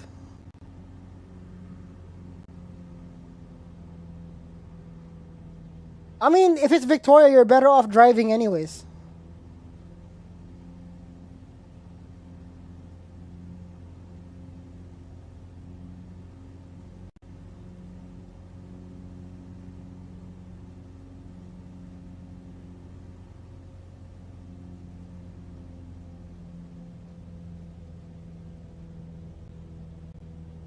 I've never been to Grand Canyon, so I don't know if this is like how true and how real this thing is. But it looks pretty damn sick.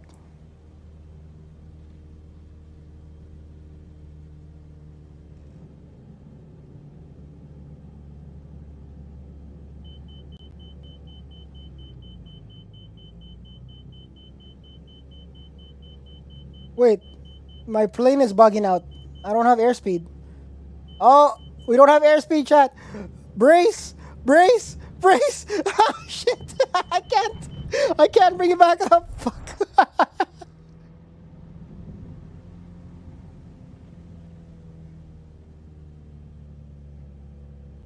I was like max throttle. We weren't going any. Hold on, something's wrong. There we go. For some reason the throttle input wasn't going in. So I think we're good now.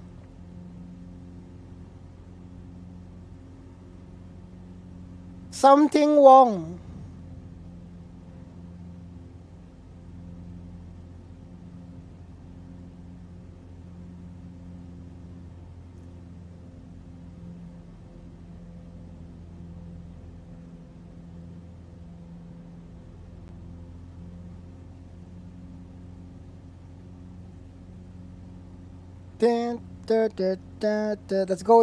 Let's go Grand Canyon. Where's the Hoover Dam? Can we get to it from here?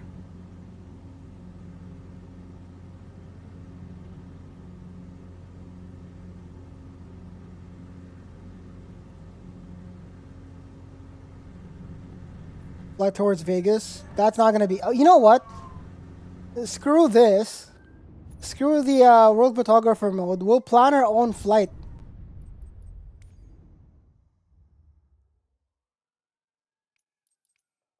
Hoover Dam. Can we see it?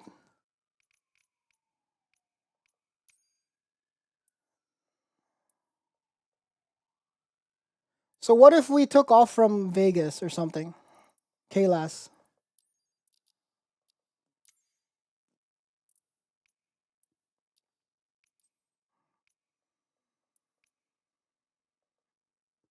KLAS.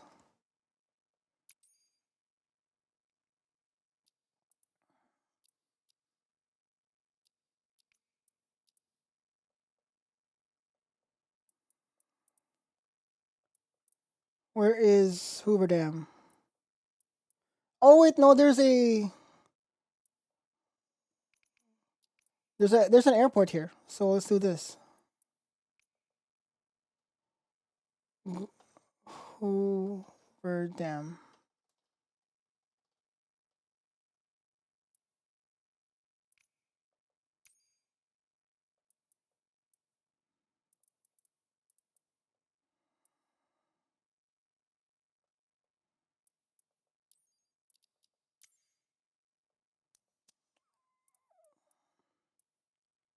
Boulder City. We'll start. We'll call from here.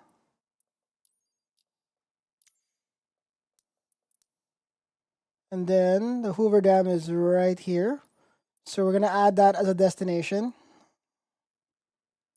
And we're gonna use a different plane. Actually, the Cub should be fine. Or no, let's use the Draco.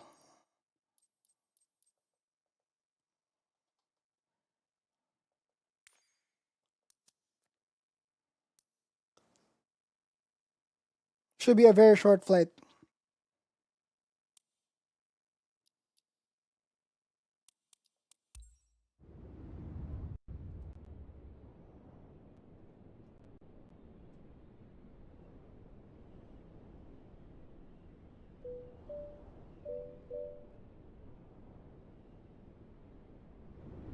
You know what? I'm not gonna deal with it.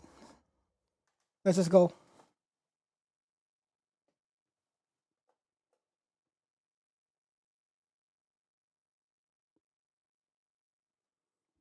You know what? Actually, I'll be right back, guys. I'm gonna use the bathroom. Kilo Bravo Victor Uniform Traffic Patey Aviation, November 29830, taking off runway 27 departure to the west.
All right, let's go.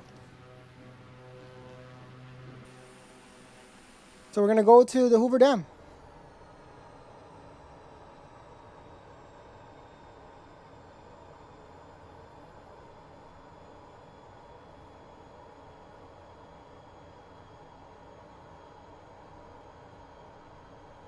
I have a flight plan, right? Did I not make the flight plan?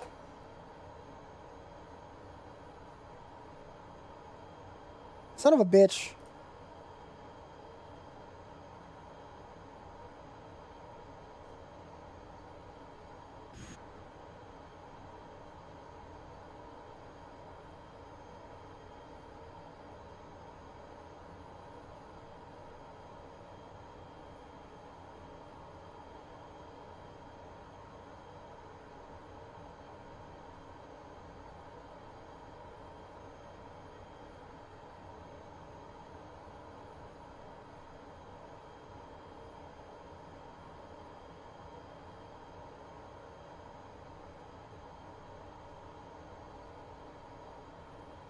$36.01.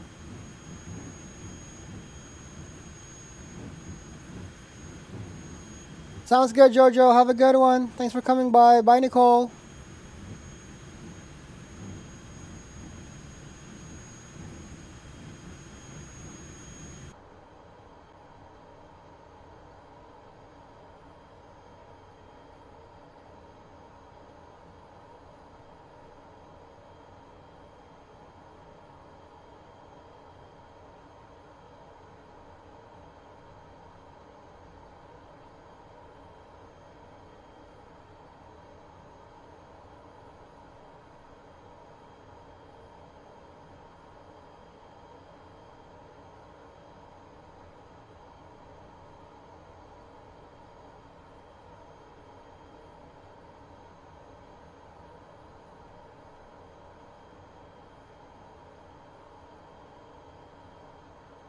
That's not the right.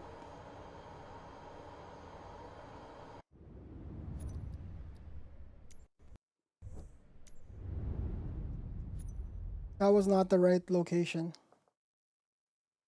Okay, Mon?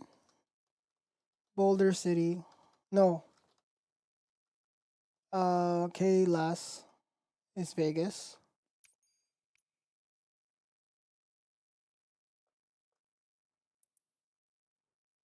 Now let's do Boulder City.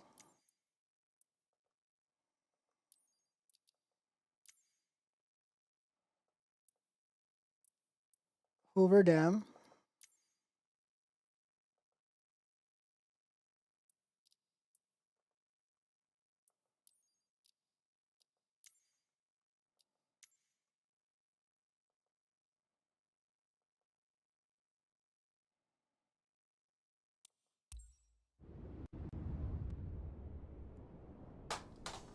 I hope that works.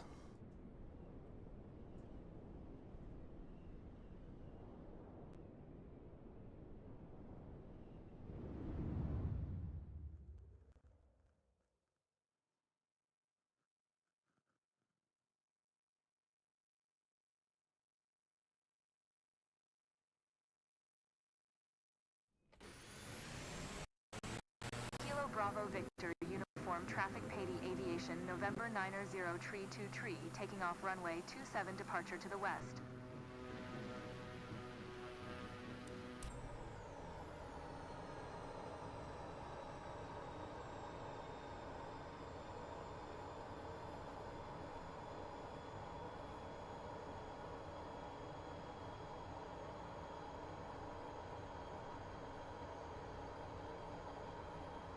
All right.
Nav.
Hello there.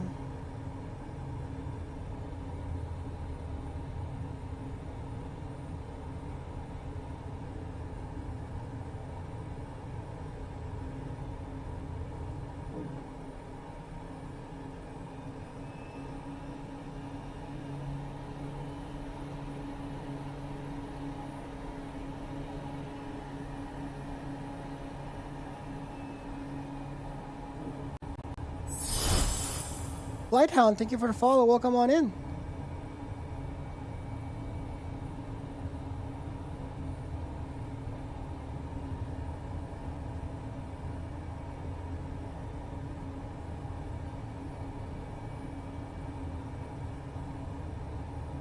And I'm so sorry. I cannot sleep and I cannot read tonight.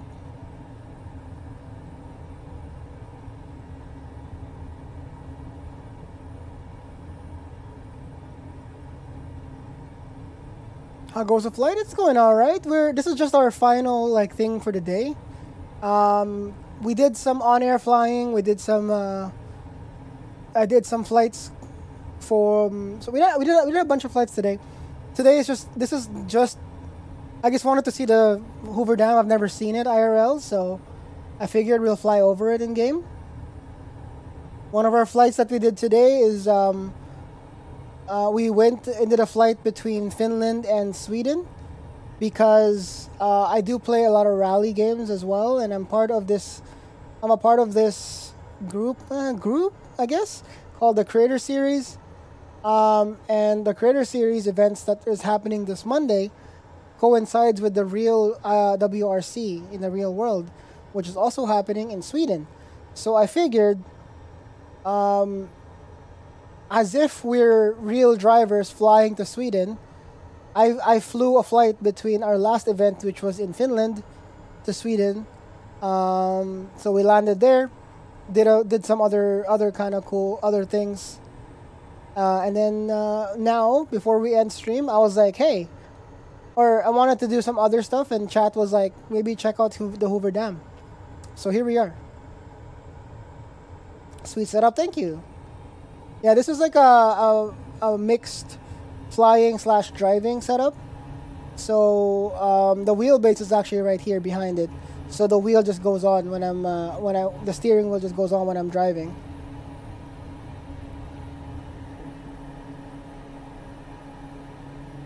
I take it you, based on your name, you do some flying as well?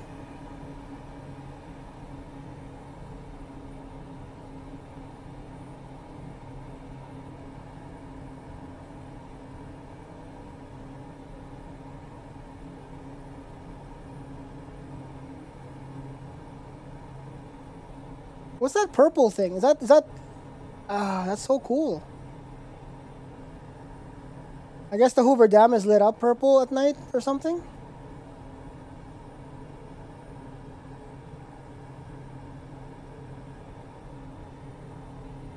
Or is that like a graphical bug?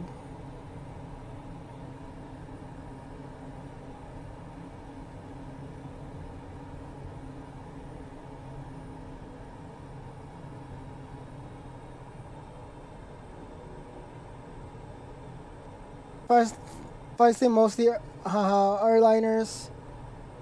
GA Kodiak 100. I've actually never flown the Kodiak. I believe it's something that you have to buy from the older games. I'm really still fairly new to flight simming. I've just enjoyed it a lot, and I found it super relaxing to play in between my racing days.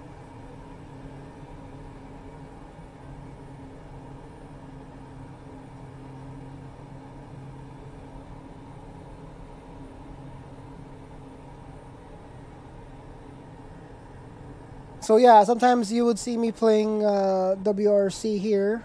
That's kind of like my main game. But there will be days like this. Yesterday and today were both flying days. And I would fly, just do random flying missions, or I would play on air. I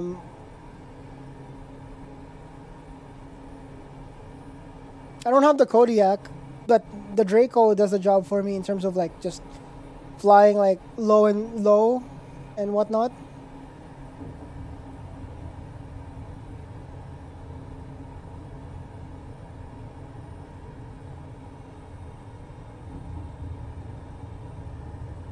I don't actually know where I am. I think I'm somewhere in Vegas or something to that effect. I don't know.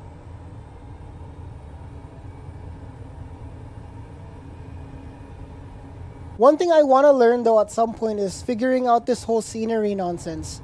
I was looking into it sometime offline, and I was reading that you could like mod in like real better looking scenery. Now, whether or not you have to pay for that is a different story altogether, but it might be cool to have like a more realistic looking airport, like my home airport, for instance, which is the Vancouver International one.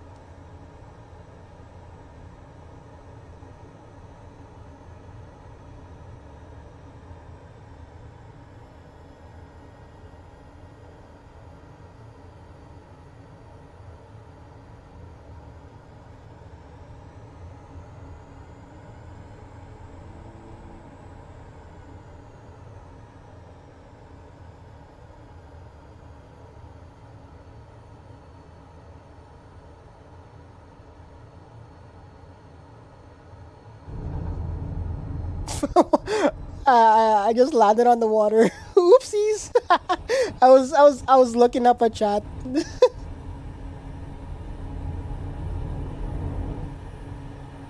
Absolutely, scenery add-ons are big. Most do cost money though. Yeah, that's fair. I kind of get it though, right? Like someone spent hours of their life to build X, Y, and Z, so I feel it. But one thing that is kind of it kind of gets annoying a little for a little bit too is when you're first somebody like myself who just really just got in it. I've owned Flight Sim 2020, and I've done like free flights like this, but I really just got into it in 2024 with on air, NeoFly, the career mode, that kind of stuff, using say intentions for ATC, that kind of stuff. I only really got into it this year, and it just seems like you're opening your wallet over and over again.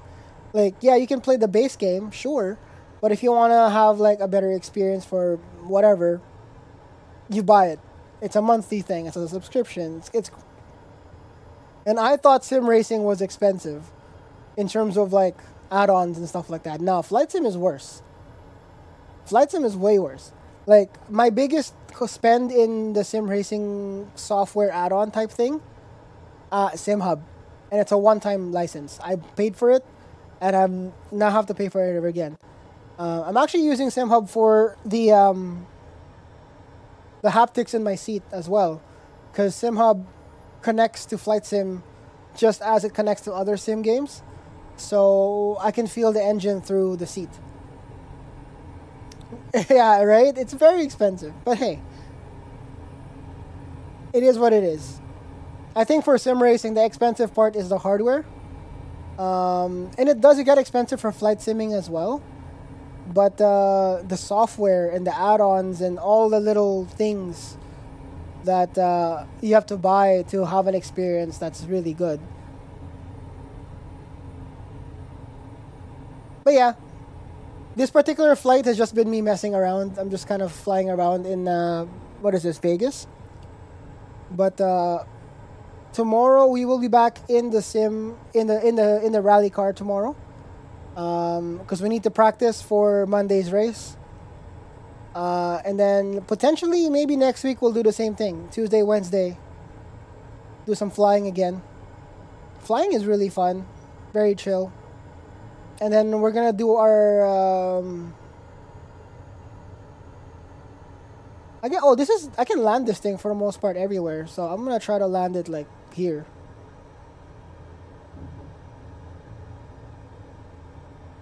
What's your setup look like, Flight Hound? Is it like you have a flight stick? Do you do like a yoke controller?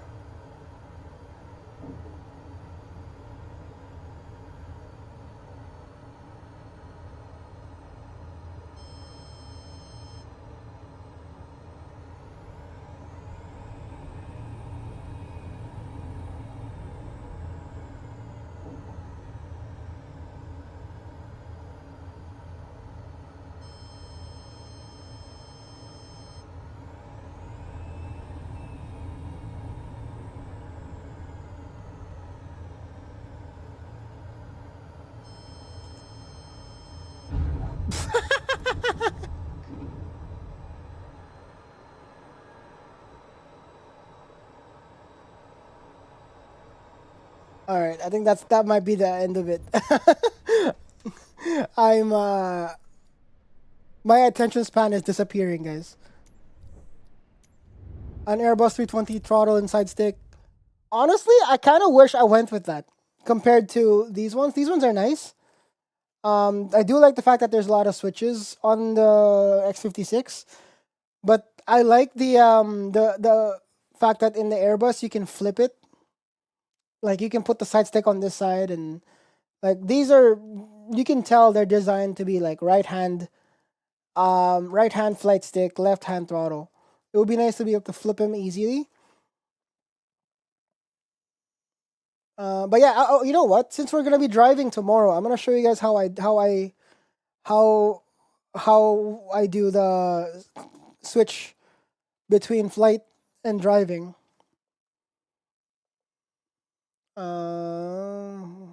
Okay, well, it doesn't matter. So this is how I do it, right? Someone brought it up earlier, like how difficult is it to swap between racing and flying? So for me, I have a Stream Deck here. All I have to do is switch profiles to WRC. So now it's set to WRC on this side. Eventually, you want to get the honeycomb throttles, and that's the Mac Daddy. Is it really? Mac throttle. What about okay? So I come from, obviously I come from sim racing, and I use a Moza wheel. What being that you're from more of the flight sim space, what do you think, or I guess what does the overall flight simming community think about the Moza stick? Is it just all marketing fluff, or are you better off not buying a direct drive stick? What does that do? Do people really need or want a flight stick like that? Because I'm curious to know, like, whether or not that's even, like, is it just, are you just throwing money to the wind because you're not really using, you don't need the flight, the direct drive stick? Honestly, don't know. Oh, gotcha. The basically the Moza flight stick is essentially this exact motor flipped vertically, and you put a stick on it. So your hand is directly connected to a motor. So when it's doing the vibrations and force feedback, it's literally whacking your hand around. It's very, very powerful. We use it for driving and racing all the time. It's very accurate. It's so much more. It's better feedback. I guess the question here is: is stick feedback so much better and so much more required on flight simming than what it's led to be? You know? Okay, so we're gonna switch our setup to driving. So first thing, I unscrew this clamp. This just holds an iPad. This is what I use for say intentions. So all I do is put this on the floor.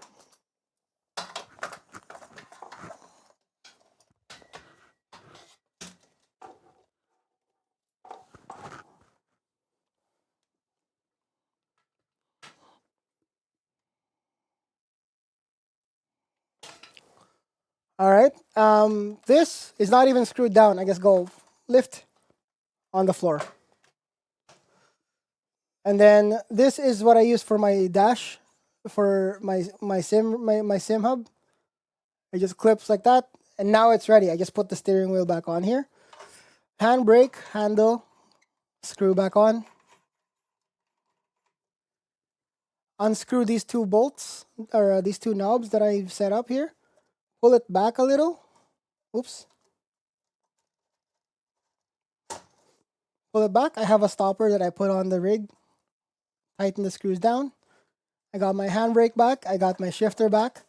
And then all I need to do is for tomorrow when I do practice on stream, plug the wheel in.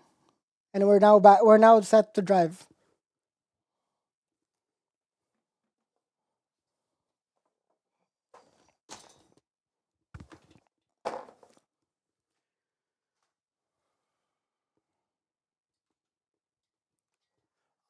Okay, yeah, there's actually a really good one in Flight Sim like that. Forget the name though. Fair enough. I mean, if you don't know about it and you play mostly Flight Sim, that kind of tells me something that you don't really look for it. You know what I mean? Like for sim racing, like everybody, the main goal is to do to get into direct drive, right? Everybody wants a direct drive, but it sounds like with flight simming, a lot of people like the go-to would be like the honeycomb.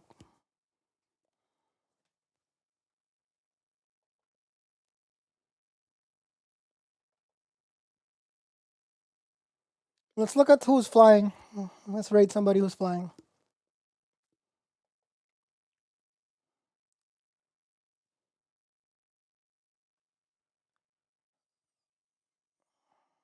Yeah, people who have full sim setups and whole cockpits might be more into that, but more intermediate popular is honeycomb. Ah, there you go.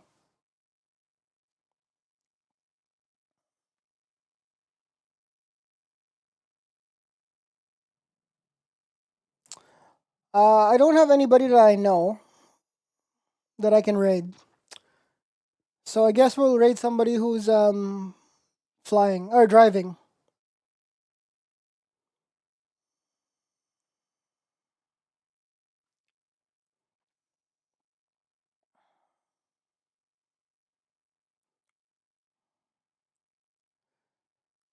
Actually, no, NorCali. NorCali is doing some bush flying.